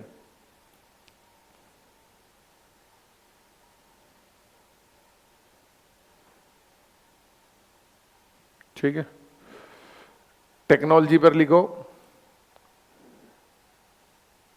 to provide better service, to provide better service for example Ola Uber, तो ओला उबर ने क्या यूज किया, टेक्नोलॉजी को यूज किया टू प्रोवाइड बेटर सर्विस। मैंने तुम्हें अच्छे अच्छे एग्जाम्पल अलग अलग कंपनीज के बीच में डाल दिए ताकि तुम्हें अच्छे से समझ आ जाए। समझ रहे हो मेरी बात? तो ओला उबर किसको यूज करता है, टेक्नोलॉजी को, ठीक है। और लास्ट कौन सा है बेटा, प्रोक्योरमेंट, ठीक है। प्रोक्योरमेंट में लिखो वॉलमार्ट, वॉलमार्ट, वॉलमार्ट नेगोशिएट, लिखो negotiate for bulk purchase, negotiate for bulk purchase to provide low cost, to provide low cost. Ultimately सब लो कॉस्ट और वैल्यू देने की कोशिश कर रहे हैं, समझ रहे हो, लो कॉस्ट और डिफरेंशिएशन देने की कोशिश कर रहे हैं, क्योंकि इन्हीं दो चीजों से कस्टमर को क्या मिलती है, वैल्यू। और हमारा मकसद क्या है, वैल्यू चेन एनालिसिस। समझ आ गया?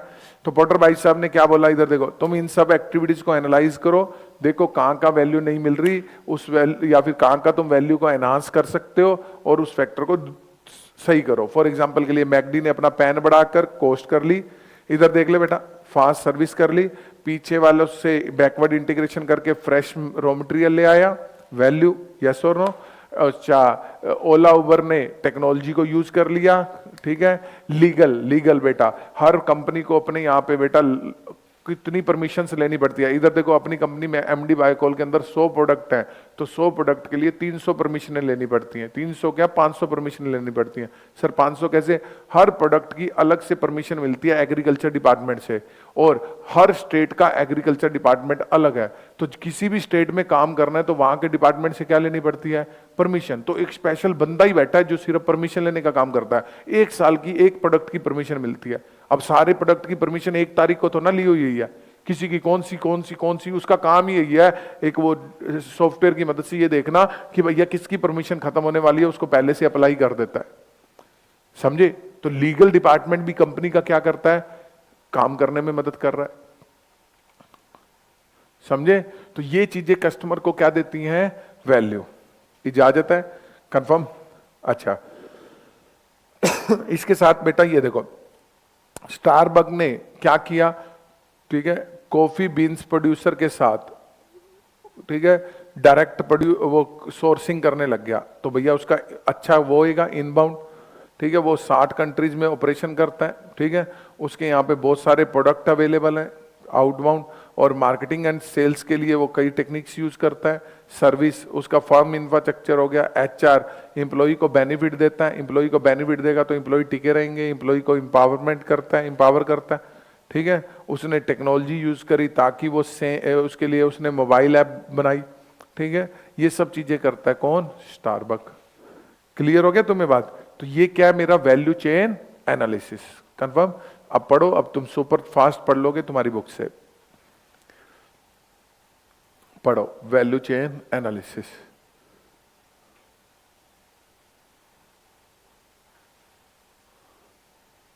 पढ़ो, value chain analysis is process where firm identify the primary and supportive activity that add value to product and analyze these activity to reduce cost or increase differentiation। क्या पूरी line समझ आ रही है? ये मेरा एक प्रोसेस है जिसमें मैं अपनी प्राइमरी और सेकेंडरी एक्टिविटीज को देखता हूं और फिर देखता हूं किस तरीके से मैं कॉस्ट को कम कर सकूं और क्या दे सकूं, डिफरेंशिएशन, ठीक है। वैल्यू चेन एनालिसिस ओरिजिनली सबसे पहले कहां पे लगाया गया था, मैन्युफैक्चरिंग कंपनीज के अंदर लगाया गया था, ठीक है। और इसका मकसद क्या होता है, कॉस्ट इंप्रूवमेंट करना, ठीक है। और वैल्यू चेन एनालिसिस बहुत ज्यादा यूज होता है, ठीक है, जिससे मैं एक्टिविटीज को डिस्क्राइब करता हूं अराउंड द ऑर्गेनाइजेशन और value for money product provide करता हूं किसको, कस्टमर को। चलो, ये मेरा वैल्यू चेन है। इसमें मेरी कितनी एक्टिविटी होती है, कितनी तरह की एक्टिविटी होती है, 2। एक कौन सी, प्राइमरी। प्राइमरी में कितनी है, 5। सेकेंडरी में कितनी है, 4, ठीक है। पहला इनबाउंड लॉजिस्टिक, तो रॉ मटेरियल को लाने से रिलेटेड, तो रिसीव करना, स्टोर करना, डिस्ट्रीब्यूट करना। किसकी बात कर रहे हो, डिस्ट्रीब्यूट किसकी बात कर रहे हो, रॉ मटेरियल। तो ये डिस्ट्रीब्यूट क्या हो रहा है, रॉ मटेरियल। डिस्ट्रीब्यूट क्या हो रहा है, रॉ मटेरियल। और यहाँ पे इधर देखो, आउटबाउंड में फिनिश गुड डिस्ट्रीब्यूट होंगे, तो यहाँ डिस्ट्रीब्यूट क्या हो रहे हैं, फिनिश गुड्स। गलती मत करना पेपर में, ठीक है। तो ऑपरेशन में क्या है, उसको उसको उसको क्या कर रहे हो, उसको बना रहे हो और उसको पैक कर रहे हो, ठीक है। तो यहाँ पे असेंबलिंग आ गया, टेस्टिंग आ गया और पैकिंग आ गया, ठीक है। असेंबलिंग, टेस्टिंग और क्या आ गया, पैकिंग। कंफर्म। अब आउटबाउंड में तुम माल को भेज रहे हो, ठीक है, तो भेज रहे हो, डिस्ट्रीब्यूट कर रहे हो प्रोडक्ट टू कस्टमर, ठीक है। बेटा एक बात थोड़ी सी ध्यान रख लेना, ये तो होता है मैन्युफैक्चरिंग के अंदर। तो मैन्युफैक्चरिंग के अंदर तो मैं माल को भेजता हूं ना कस्टमर तक। इधर देखो, इधर माल को क्या करता हूं, भेजता हूं, ठीक है। क्या मैं तुम्हारे घर तक कुछ भेजता हूं या तुम मेरे पास आते हो? अरे तुम मेरे पास आते हो या मैं तुम्हारे पास कुछ भेजता हूं? दोनों कैसे होते हैं? तुम ही आते हो ना, रोज पढ़ने तुम ही मेरे पास आ रहे हो। अरे ये सुनो, तो सर्विस इंडस्ट्री में अरे मूवी देखने तुम जाते हो या वो तुम्हारे घर पे आते हैं? पीवीआर वाले, यार अमेजोन को छोड़ो ना अंग्रेज के बच्चों, फिर को ये बताओ, पीवीआर तभी बोला मैंने, पीवीआर में मूवी देखने तुम जाते हो या वो आते हैं? तुम जाते हो। स्टेडियम में मैच देखने तुम जाते हो या वो आते हैं? आज सचिन आज तुम्हारे घर खेलेगा, अरे बोल दो, तुम जाते हो ना। तो सर्विस इंडस्ट्री में ऑपरेशन उल्टा होता है। उल्टा क्या होता है? वहां पे कस्टमर जाता है किसके पास? प्रोवाइडर के पास। तो यहां पे हम ऐसे अरेंजमेंट करते हैं कि कस्टमर क्या आप कहां पे पहुंचे, फिक्स लोकेशन पे पहुंचे, जैसे कि स्पोर्ट्स इवेंट। अरे दोनों में फर्क समझ आया? कंफर्म। तो उसके ऑपरेशन में क्या है, मैन्युफैक्चरिंग में हमने देना है और उसमें क्या है वो आएगा सर्विस इंडस्ट्री में। कंफर्म। अब दिमाग मत लगा लेना कि पेन ड्राइव क्लास ले ली, ठीक है। चलो अगला क्या है, मार्केटिंग एंड सेल्स, ठीक है। मार्केटिंग एंड सेल्स में मैं अवेयर करवाता हूं, अंडरलाइन करो अवेयर। तो भैया जैसे कि चिपोटल ने ट्रक लगाकर वहां पे क्या करवाया था, अवेयर, ठीक है। और मैं कम्युनिकेट करता हूं, ठीक है। Communication network which help user to access the particular service. अब अगला क्या है, लास्ट क्या है, सर्विस, ठीक है। सर्विस के अंदर मैं एनहांस करने की और मेंटेन करने की कोशिश करता हूं वैल्यू, ठीक है। तो अंडरलाइन करो enhance and maintain value, enhance and maintain value, ठीक है। याद करो एचपी के अंदर भी मैंने तुम्हें एग्जांपल बताया था, मेरा लैपटॉप खराब हुआ, उन्होंने मेरे को सर्विस दी, तो ये भी तो क्या है, वैल्यू। उसी पॉइंट के कारण मेरा तीसरा चौथा लैपटॉप एचपी का है और मैं अभी थोड़े दिन में फिर खरीद रहा हूं एक और एचपी का लैपटॉप, समझे। जस्ट बिकॉज ऑफ देयर क्या चीज, वैल्यू। मुझे पता है भैया मेरे लैपटॉप में कोई भी दिक्कत आई फोन करूंगा, अगले सही कर देंगे, समझे। अब मेरी बात सुनो, तुम आरओ खरीद कर आए, ठीक है। एक उनका पर्सन आता है और अच्छे से इंस्टॉल करके जाता है और कहता है सर ये लीजिए आपका आरओ।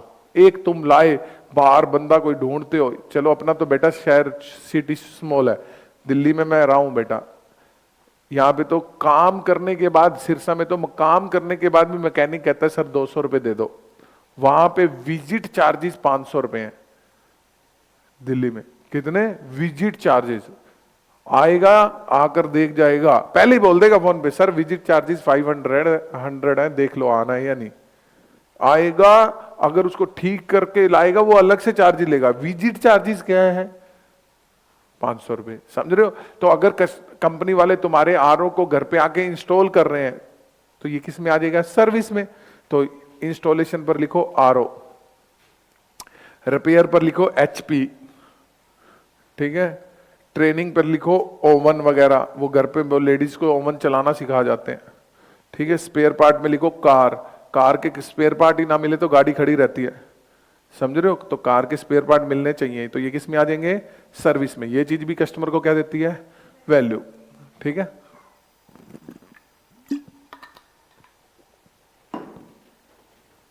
अब बेटा सेकेंडरी एक्टिविटी जो मेरी सपोर्ट करती है किसको, प्राइमरी एक्टिविटी को, ठीक है। इसके कितने एरिया हैं, 4। मेरी बात समझना प्लीज, इधर देखो, इधर इधर। अगर बेटा मैं माल को लाता हूं, उसको स्टोर करता हूं, उसको प्रोडक्शन में डिलीवर करता हूं, ये मेरा है इनबाउंड लॉजिस्टिक। कान खोलकर सुन ले बच्चा, ये मेरा क्या है, इनबाउंड लॉजिस्टिक, ठीक है। मैंने मेरे सप्लायर के साथ 3 साल का कॉन्ट्रैक्ट कर लिया। कितने साल का, कि भैया 3 साल तक तू मुझे माल देगा ही देगा, नहीं देगा तेरे पे इतने की पेनल्टी है। 3 साल तक तू मुझे माल देगा ही देगा, नहीं देगा तो जितने भी पैसे मेरे को तेरे को देने हैं वो मैं रख सकता हूं, समझे। ये मेरे, मैं अंदर कॉन्ट्रैक्ट लिख रहा हूं, क्या कर रहा हूं, कॉन्ट्रैक्ट लिख रहा हूं। मैं अब मेरे परचेज वाले अलग अलग वेंडर से नेगोशिएट कर रहे हैं, ये भी इंटरनली कर रहा हूं। तो प्राइमरी सेकेंडरी एक्टिविटी मेरी क्या होती है, इंटरनली। समझे, इधर देखो, यानी कि मैं प्रोक्योरमेंट में नोट द रिसोर्स देमसेल्फ को छोड़कर जो प्रोसेस ऑफ एक्वायरिंग है उसको क्या बोलेंगे, प्रोक्योरमेंट। यानी कि प्लीज इधर देखो, रॉ मटेरियल खरीदने से रिलेटेड जो जो एक्टिविटी है वो किस में आएंगी, गलती मत करना, रॉ मटेरियल खरीदने से रिलेटेड किस में एक्टिविटी आएंगी, प्रोक्योरमेंट। रॉ मटेरियल का आना, उसको रखना, उसको प्रोडक्शन में देना, वो किस में आएंगी, इनबाउंड लॉजिस्टिक में। किस में आएंगी, इनबाउंड लॉजिस्टिक में। सीन समझ आ गया।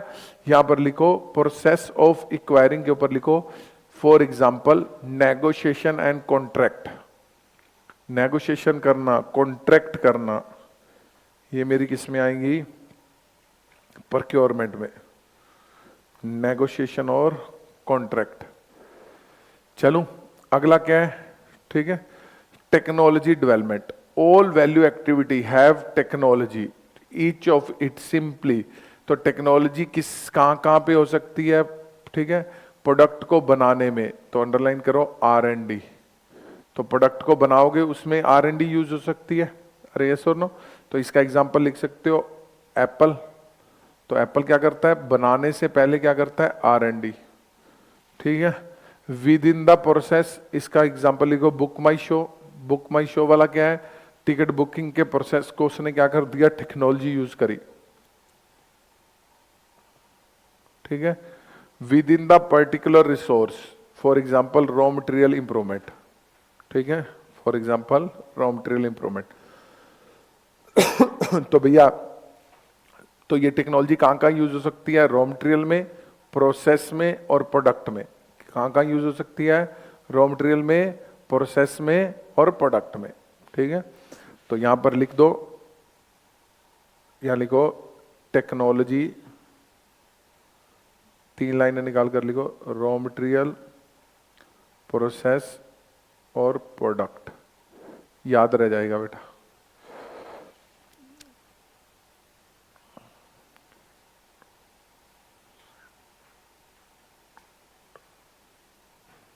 चलो अब HR, बेटा तुम्हें पता है, इधर देखो, जब भी कोई बाइक लॉन्च होती है ना, ठीक है, तो बाइक लॉन्च होती है तो गाड़ी लॉन्च होती है, कंपनी के जितने भी स्टाफ वाले हैं जो सर्विस डिपार्टमेंट में है, वो सारे जाते हैं कहीं पे ट्रेनिंग के लिए, या फिर वहां से एक बंदा मारुति से, हुंडई से आएगा ट्रेनिंग देने कि इस गाड़ी के अंदर ये चीजें जो है ना ये नहीं है, तो इसकी सर्विस करनी हो तो ऐसे करनी है। क्या देने आते हैं, ट्रेनिंग देने के लिए। मेरी बात समझ रहे हो। तो ये किसके अंदर आ गया, HR के अंदर। किसके अंदर आ गया, HR के अंदर, समझे। तो ट्रेनिंग भी किसका पार्ट है, किसका पार्ट है, HR का, समझे।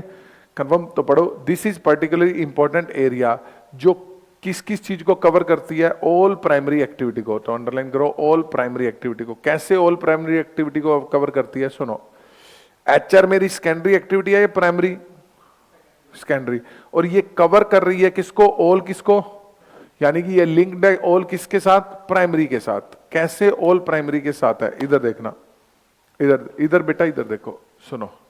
मेरा स्टाफ समझदार होगा, अच्छा होगा, माल अच्छा लाएगा, इनबाउंड लॉजिस्टिक। मेरा स्टाफ अच्छा होगा तो अच्छे से ऑपरेट करेगा, स्टाफ अच्छा होगा तो अच्छे से डिलीवर करेगा, स्टाफ अच्छा होगा तो अच्छे से मार्केटिंग करेगा, स्टाफ अच्छा होगा तो अच्छे से सर्विस देगा। तो ये मेरा लिंक्ड है किसके साथ, सभी किसके साथ, प्राइमरी एक्टिविटी के साथ। It is concern with the activity involve in recruit, manage, develop, reward within the organisation. तो भैया स्टाफ को रिक्रूट करना, मैनेज करना, डेवलप करना और रिवॉर्ड देना, इन सब चीजों से रिलेटेड है HR, ठीक है। तो फॉर एग्जाम्पल लिख दो, फॉर एग्जाम्पल लिखो training to employ, training to employ, training to employ, ठीक है। इंफ्रास्ट्रक्चर पे एग्जाम्पल लिखो क्वालिटी कंट्रोल। तो मेरे यहां पे क्वालिटी कंट्रोल का सिस्टम अच्छा है, तो ये मेरा किस में आ जाएगा, इंफ्रास्ट्रक्चर में, क्वालिटी कंट्रोल, क्वालिटी कंट्रोल। ठीक है, पढ़ो। इसमें मेरा प्लानिंग आ जाएगा, फाइनेंस आ जाएगा, क्वालिटी कंट्रोल आ जाएगा, इंफॉर्मेशन मैनेजमेंट आ जाएगा। ये क्रूशियल इंपॉर्टेंट है ऑर्गेनाइजेशन टू परफॉर्म इट्स क्या चीज, प्राइमरी एक्टिविटी। ठीक है, एक बात बताओ, कस्टमर को सर्विस देने के लिए कस्टमर की इंफॉर्मेशन मेरे पास होनी चाहिए, यस और नो? कस्टमर को सर्विस देने के लिए क्या होनी चाहिए, इंफॉर्मेशन होनी चाहिए। तो यानी कि प्राइमरी एक्टिविटी देने के लिए मेरा क्या है, इंफ्रास्ट्रक्चर इंपॉर्टेंट है। कंफर्म? तो चलें आगे। Infrastructure consist structure and routine organisation which sustain its culture. अब आ गया भैया, अब बेटा देखो दोबारा से वही टॉपिक आ रहा है, use of value chain analysis for identifying core competence. Use of value chain analysis to identify core competence. तो कोर कॉम्पिटेंस अभी पढ़कर आए हो, ये यूनिक स्ट्रेंथ है जो डीएवी को पूरा करे, ये कैपेबिलिटी है जो किसको पूरा करे, डीएवी को। अरे बोलो किसको पूरा करे, D for differentiate, A for और U for DAV, V for value. सुनो, अब वैल्यू चेन एनालिसिस मेरे को आइडेंटिफाई करने में मदद करता है कोर कॉम्पिटेंस। तो मैं कह सकता हूं ये मुझे डीएवी प्रोवाइड करता है। क्या प्रोवाइड करता है, डीएवी। कौन, वैल्यू चेन एनालिसिस। क्या क्या, क्या प्रोवाइड करता है, वैल्यू चेन एनालिसिस। मेरी बात समझे, वी फॉर वैल्यू। अरे भैया वैल्यू तो पढ़कर आए, वैल्यू चेन एनालिसिस क्या प्रोवाइड करता है, वैल्यू। कंफर्म? तो वैल्यू, और मैं एक्टिविटी को अच्छे से परफॉर्म कर रहा हूं, मेरा आर&डी अच्छा है, टेक्नोलॉजी में आर&डी देखा, आर&डी देखा तो प्रोडक्ट क्या बनेगा, यूनिक। यूनिक बनेगा तो क्या होगा, डिफरेंशिएट। ठीक है, और वो तो एक तरह से एक तो पॉइंट है कि वो अप्लाई होना चाहिए वाइडर मार्केट में। ठीक है, तो कोर कॉम्पिटेंस बढ़ाने में मदद कौन करता है, वैल्यू चेन एनालिसिस। ठीक है, अब पढ़ो कोर कॉम्पिटेंस। बेटा वही रिपीटेशन है, मैं कुछ नहीं कर सकता। Core competence is something that organisation better than competitor. ठीक है, तो कोर कॉम्पिटेंस वो है जो मेरी बेटर देन है, क्या चीज, कॉम्पिटिटर। D for differentiate. अरे बोलो डी फॉर डिफरेंशिएट, समझ गए ना? कंफर्म? तो यहां पर लिखो डी ए वी और यहां पर लिख दो डी डी। कंफर्म? और ये मेरे को कॉम्पिटिटिव स्ट्रेंथ देता है। Core competent must be difficult for competitor to copy. अभी तो पढ़कर आए हो, दोबारा आ रहा है, मैं कुछ नहीं कर सकता। जैसे कि अमेजोन के पास बहुत सारे प्रोडक्ट हैं, ये उसकी क्या है, कोर कॉम्पिटेंस। किसी और के पास ऐसा नहीं है। उसकी वेबसाइट बहुत अच्छी है तो आईटी भी उसकी अच्छी है, तो ये भी उसकी क्या है, कोर कॉम्पिटेंस। वो कस्टमर को बहुत अच्छी सर्विस देता है। समझ गए? तो ये अमेजोन के बारे में। अब वैल्यू चेन एनालिसिस के अंदर हम एक्टिविटी को डिस्क्राइब करते हैं और आइडेंटिफाई करते हैं इट्स क्या चीज। ठीक है, तो जिससे मुझे कॉम्पिटिटिव क्या मिलता है, एडवांटेज। अब बेटा अगला टॉपिक कह रहा है कि भैया मैं किस तरीके से मैनेज कर सकता हूं लिंकेज। इधर देखो, मैनेज कर सकता हूं क्या चीज, लिंकेज। बिल्कुल सिंपल सा है, देखो मैनेज कर सकता हूं क्या चीज, लिंकेज। मैनेज लिंकेज, यहां पर लिखो मैनेज लिंकेज के यहां 2 लाइनें निकालो। मैनेज लिंकेज से यहां 2 लाइनें निकालो। मैनेज लिंकेज से यहां 2 लाइनें निकालो। एक पर लिखो इंटरनल लिंकेज, इंटरनल लिंकेज। दूसरे पर लिखो एक्सटर्नल लिंकेज, इंटरनल लिंकेज। दूसरे पर लिखो एक्सटर्नल लिंकेज। लिंकेज मेरी कितने तरीके की है, 2, इंटरनल और एक्सटर्नल। यहां पर आ रहा हूं, इसको पढ़ने से पहले मैं यहां पर हूं। ठीक है, यहां पर तो ये देखो लिंकेज मेरी 2 तरीके की है, इंटरनल और क्या चीज, एक्सटर्नल। नजर मेरी और रखना बेटा। सुनो इधर देखो, मेरा एचआर अच्छा, ऑपरेशन अच्छे। इधर देख बेटा, एचआर अच्छा, ऑपरेशन अच्छे। एचआर मेरी प्राइमरी एक्टिविटी है या सेकेंडरी, सेकेंडरी। तो एचआर अच्छा तो क्या अच्छे, ऑपरेशन अच्छे। नजर बोर्ड पे होनी चाहिए बेटा। एचआर अच्छा तो क्या अच्छे, तो कह रहा है कि मैं इन दोनों को लिंक कर दूं। अगर मैंने इन दोनों को लिंक कर दिया तो मेरी कॉम्पिटेंस यानी कि मेरी वैल्यू इतनी ज्यादा हो जाएगी कि राइवल उसको कॉपी कर ही नहीं पाएगा। समझे? तो ये कह रहा है कि तुम अपने इंटरनल लिंकेज को और अच्छा मैनेज करो, इंटरनल लिंकेज को और अच्छा मैनेज करो। इधर देखो, रॉ मटेरियल बढ़िया लाऊंगा तो क्या अच्छे होंगे, अरे बोलो, रॉ मटेरियल अच्छा लाऊंगा तो क्या बढ़िया होंगे? अरे बाजार से सब्जी अच्छी लाओगे तो खाना भी क्या बनेगा अच्छा। दाल अच्छी शॉप से लाओगे तो खाना भी क्या बनेगा अच्छा। दाल ऐसी लाओगे जिसके अंदर कंकर है तो दाल कैसी बनेगी, खुद सोचो, समझे? तो यानी कि रॉ मटेरियल जितना अच्छा होगा उतने अच्छे क्या होंगे, बोल दो, उतने अच्छे क्या होंगे। जितना अच्छा स्टाफ होगा उतने अच्छे क्या होंगे। तो स्टाफ कहां में है, प्राइमरी के या सेकेंडरी? सेकेंडरी अच्छा तो क्या अच्छा, प्राइमरी। प्राइमरी में इनबाउंड अच्छा तो प्राइमरी का क्या अच्छा, ऑपरेशन। मेरी बात समझ आ गई? अरे ऐसा नो, अच्छा इधर देखो, इधर इधर बेटा, इधर स्टाफ अच्छा तो आर एंड डी अच्छी, क्या अच्छी, तो मेरी क्या अच्छी। तो मैं कह सकता हूं कि लिंकेज कैसे, प्राइमरी से सेकेंडरी, प्राइमरी से प्राइमरी, सेकेंडरी से सेकेंडरी। तो यही तो बोला है कि आप इंटरनल लिंकेज कर दो और अच्छी कॉम्पिटेंस पाने के लिए। बिटवीन क्या चीज, देख के भी नहीं बोल सकते, बिटवीन क्या चीज। अगला देखो, बिटवीन क्या चीज, बिटवीन क्या चीज। तो जो बिटवीन प्राइमरी एक्टिविटी है वहां लिखो, लिखो यहां लिखो, बिटवीन प्राइमरी एक्टिविटी की ब्रैकेट में लिखो फॉर एग्जाम्पल,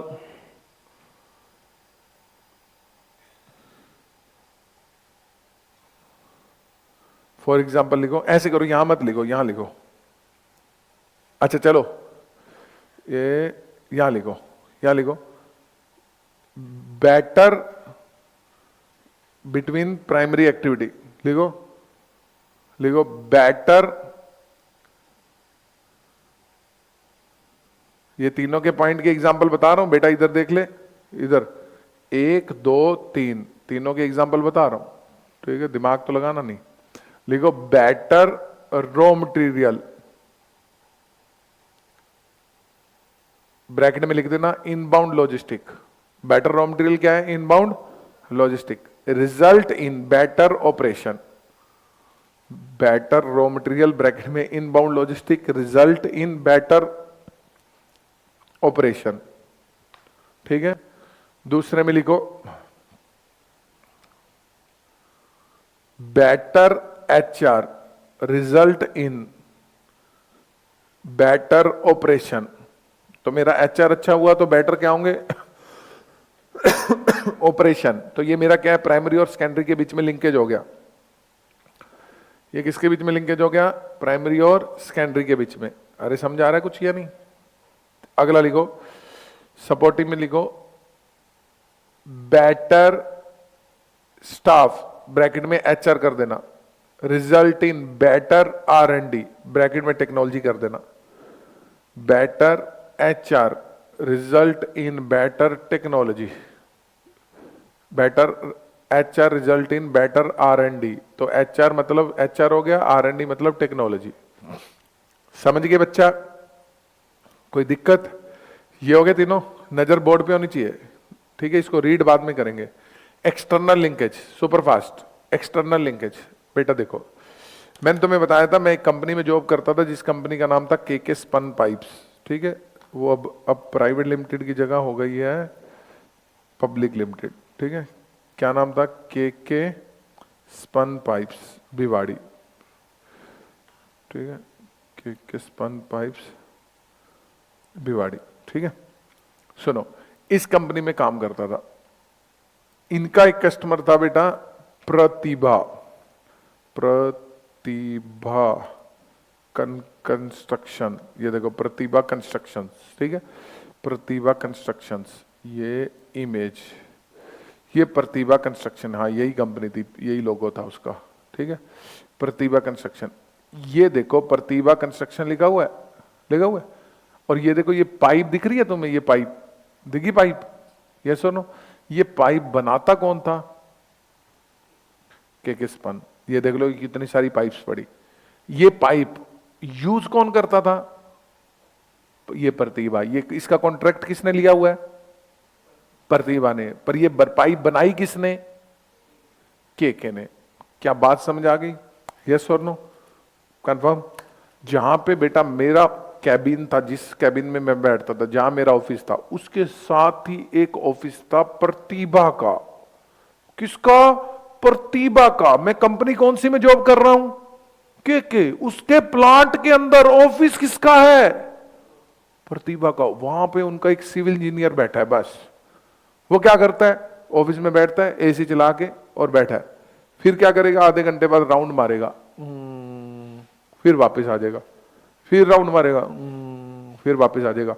मुझे एक बात बताओ, क्या केके वाला पाइप का मटेरियल घटिया यूज कर पाएगा या अच्छा करेगा? अच्छा करेगा। यानी कि इधर देखना, इधर इधर इधर, यानी कि मैंने कंट्रोलिंग कर दी द परफॉर्मेंस ऑफ क्या चीज? सप्लायर। मेरी बात समझा गई?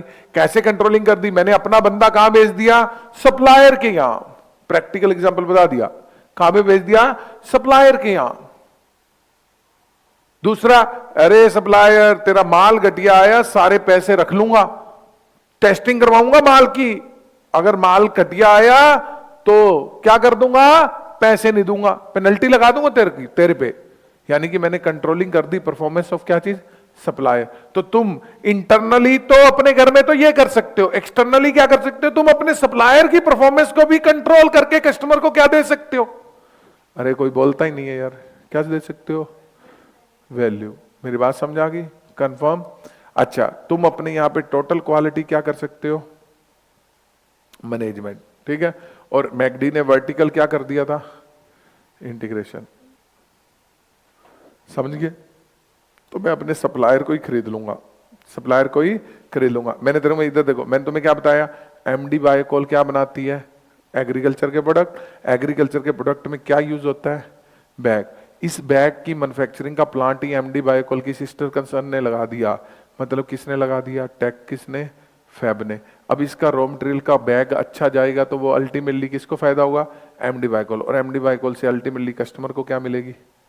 वैल्यू। तो हमने वर्टिकल क्या कर दिया? इंटीग्रेशन। अब बात आई टोटल क्वालिटी मैनेजमेंट। यहां पे मुझे 1 मिनट और चाहिए, सुनो बेटा, इधर देखना, इधर इधर इधर,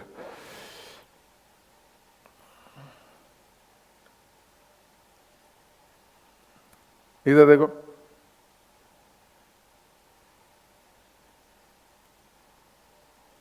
सुनो बेटा, अपनी अपनी कंपनी के अंदर बेटा एमडी बायोकोल्स, ठीक है,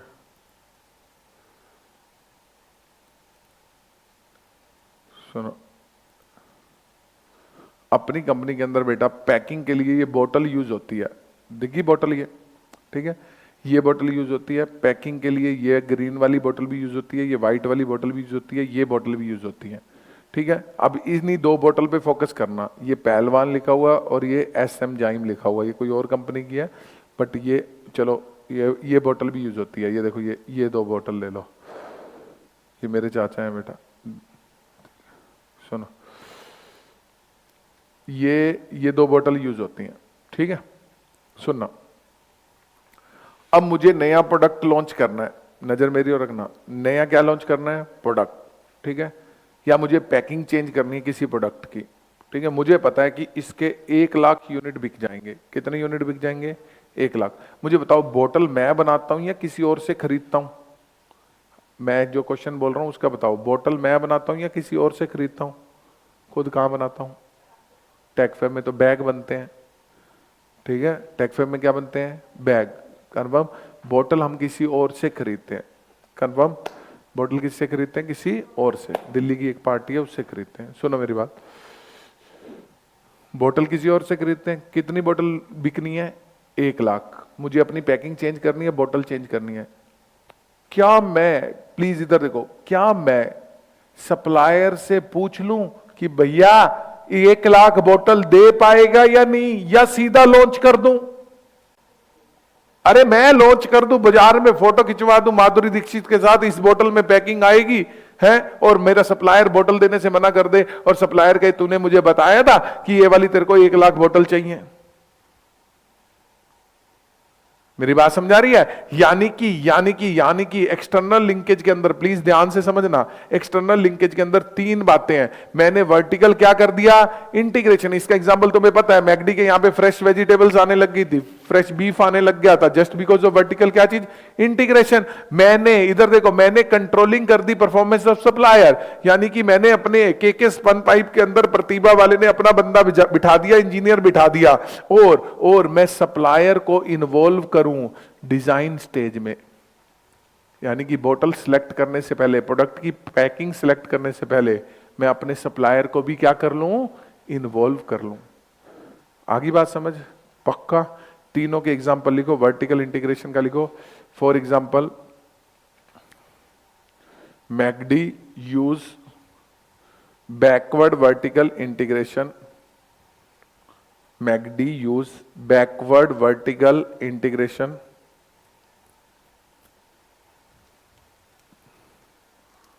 FR4 for fresh raw material, fresh raw material. Beef वगैरह लिखने से अच्छा तुम क्या लिख दो, fresh raw material, for fresh raw material. ठीक है, अरे यस और नो। अगला लिखो, controlling the performance of supplier पे लिखो,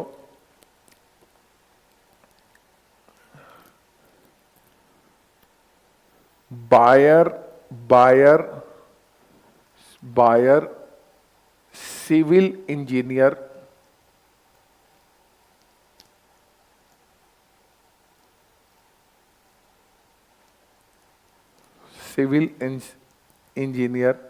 check the quality at the location of supplier. Buyer civil engineer check the quality at the location of supplier. ठीक है, लास्ट पे लिखो, involve supplier in designing, involve supplier in designing, involve supplier in designing. तो मैं designing में supplier को क्या करूं, इन्वॉल्व करूं। कोई दिक्कत बेटा, सामने नजर होनी चाहिए, सामने। अब इसको सुपर फास्ट पढ़ लो, खत्म करें। आ जाओ, managing linkage. Core competence is separate activity may be competitive advantage but nevertheless over a time imitate by competitor. कह रहा है कि कोर कॉम्पिटेंस इमिटेट की जा सकती है कॉम्पिटिटर के द्वारा, ठीक है, पर इसको इमिटेट करना मुश्किल हो जाएगा अगर मैं लिंकेज कर दूं। क्या कर दूं, लिंकेज विद इन क्या चीज, वैल्यू चेन। लिंकेज कौन सी, इंटरनल और एक्सटर्नल। आगे, it is the management of linkage provide leverage and level of performance difficult to match. तो मेरे को उस ऐसा मैं लीवरेज प्रोवाइड कर लूंगा जिस जो ऐसा लेवल अचीव कर लूंगा जिसको मीट आउट करना क्या होगा, किसी के लिए क्या होगा, मुश्किल होगा। ठीक है, किसी के लिए मीट आउट करना क्या होगा, मुश्किल होगा। ठीक है, लीवरेज पर लिखो मैक्सिमम एडवांटेज। ठीक है, तो मुझे मैक्सिमम एडवांटेज मिलेगा।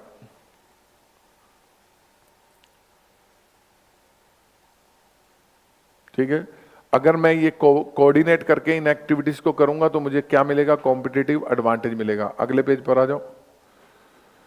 अब लिंकेज में पहला क्या है, मैं लिंकेज प्रोवाइड करूं बिटवीन प्राइमरी एक्टिविटी। तो बॉक्स में ले लो बिटवीन प्राइमरी एक्टिविटी। तो इसमें कह रहा है कि इसमें इसने लिखा हुआ है कि अगर मैंने बहुत ज्यादा स्टॉक रखा हुआ है तो स्टॉक मेरा इनबाउंड लॉजिस्टिक है, तो ये मेरी प्रोडक्शन में भी मदद करेगा। प्रोडक्शन मेरा क्या है, प्राइमरी एक्टिविटी की सेकंड एक्टिविटी है। ठीक है, ऑपरेशन, प्रोडक्शन मतलब ऑपरेशन। तो अगर मैंने बहुत ज्यादा स्टॉक रखा हुआ है तो मेरा ऑपरेशन भी बढ़िया रहेगा। समझ गए मेरी बात, तो मैं टाइमली डिलीवरी दे पाऊंगा। ठीक है, अगला क्या है, प्राइमरी और सेकेंडरी के बीच में क्या होना चाहिए, लिंकेज। तो प्राइमरी और सेकेंडरी के बीच में क्या लिंकेज है, मेरा इंफ्रास्ट्रक्चर अच्छा है, इंफ्रास्ट्रक्चर क्या है, अच्छा है, तो मैं आउट परफॉर्म कर पाऊंगा कॉम्पिटिटर और मैं बेटर सर्विस दे पाऊंगा। अंडरलाइन करो, सर्विस। तो मेरा कंप्यूटर वगैरह मेरे पास है तो मैं बेटर क्या दे पाऊंगा, सर्विस दे पाऊंगा। ठीक है, तो ये कंप्यूटर बेस्ड सिस्टम है। ओला उबर के पास कंप्यूटर बेस्ड क्या है, सिस्टम है। ठीक है, अगला मेरा एचआर अच्छा है तो टेक्नोलॉजी अच्छी होगी। ट्यून विद न्यू क्या चीज, टेक्नोलॉजी। तो ये मेरे क्या हो गए, बिटवीन सेकेंडरी एक्टिविटी। ठीक है, between secondary activity. External linkage आ जाओ। In addition to internal linkage competitive advantage में be gain by ability to coordinate the organisation on activity with supplier. Underline करो, सप्लायर। तो मैं सप्लायर के साथ भी कोऑर्डिनेट करके, और अंडरलाइन करो कस्टमर, कस्टमर से भी मैं फीडबैक लेकर, ठीक है, तो कस्टमर पे लिख दो फीडबैक लेकर, ठीक है, फीडबैक और डिमांड लेकर। सुनो, जब मैंने 2014 के अंदर इंस्टीट्यूट शुरू किया था बेटा, ठीक है, 2014 में, कन्फर्म, 2014 में जब मैंने इंस्टीट्यूट शुरू किया ना, मेरे पहले बैच में 3 बच्चे थे।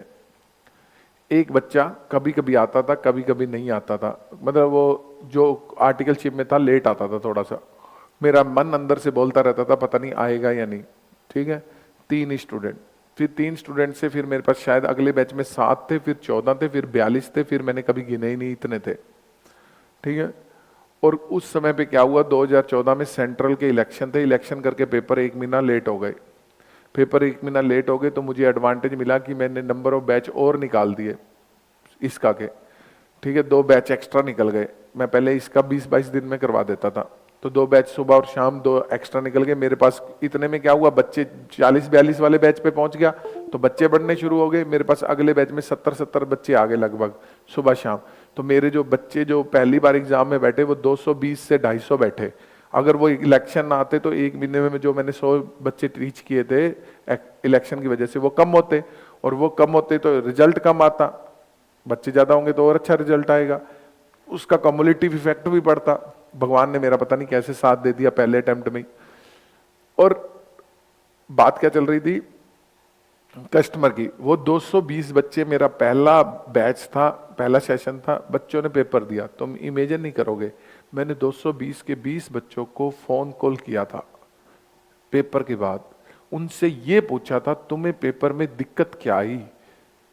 मैंने उनको कहा कि मेरा भी पहला एक्सपीरियंस है, मैंने भी मेमोरी से करवाया है, पूरे इंडिया में ये यूनिक है, ठीक है, ये किसी ने नहीं किया, मैंने पहली बार कोशिश करी है, ठीक है, मुझे बताओ तुम्हें दिक्कत क्या हुई। और लिटरली बता रहा हूँ, मैंने उनकी सारी दिक्कतें नोट करी, जो दिक्कतें ज्यादातर कॉमन थी बच्चों पे, उस पे मैंने बहुत सारा काम किया। जैसे कि मैंने तुम्हें करवाता हूँ, लिखो IT, या फिर तुम्हें करवाया था बैंक पे इंटरनल कंट्रोल IT कंट्रोल लिखवाया था ना, internal control IT control.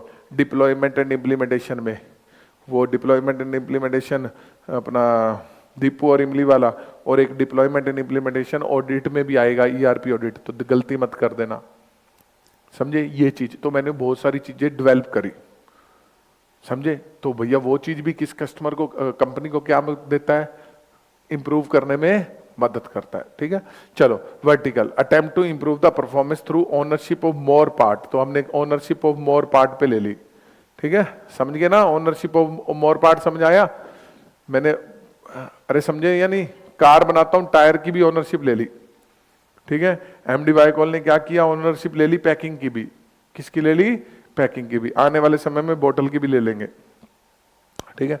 Within the manufacturing industry, the competence is closely specifying requirement and controlling the performance of supplier।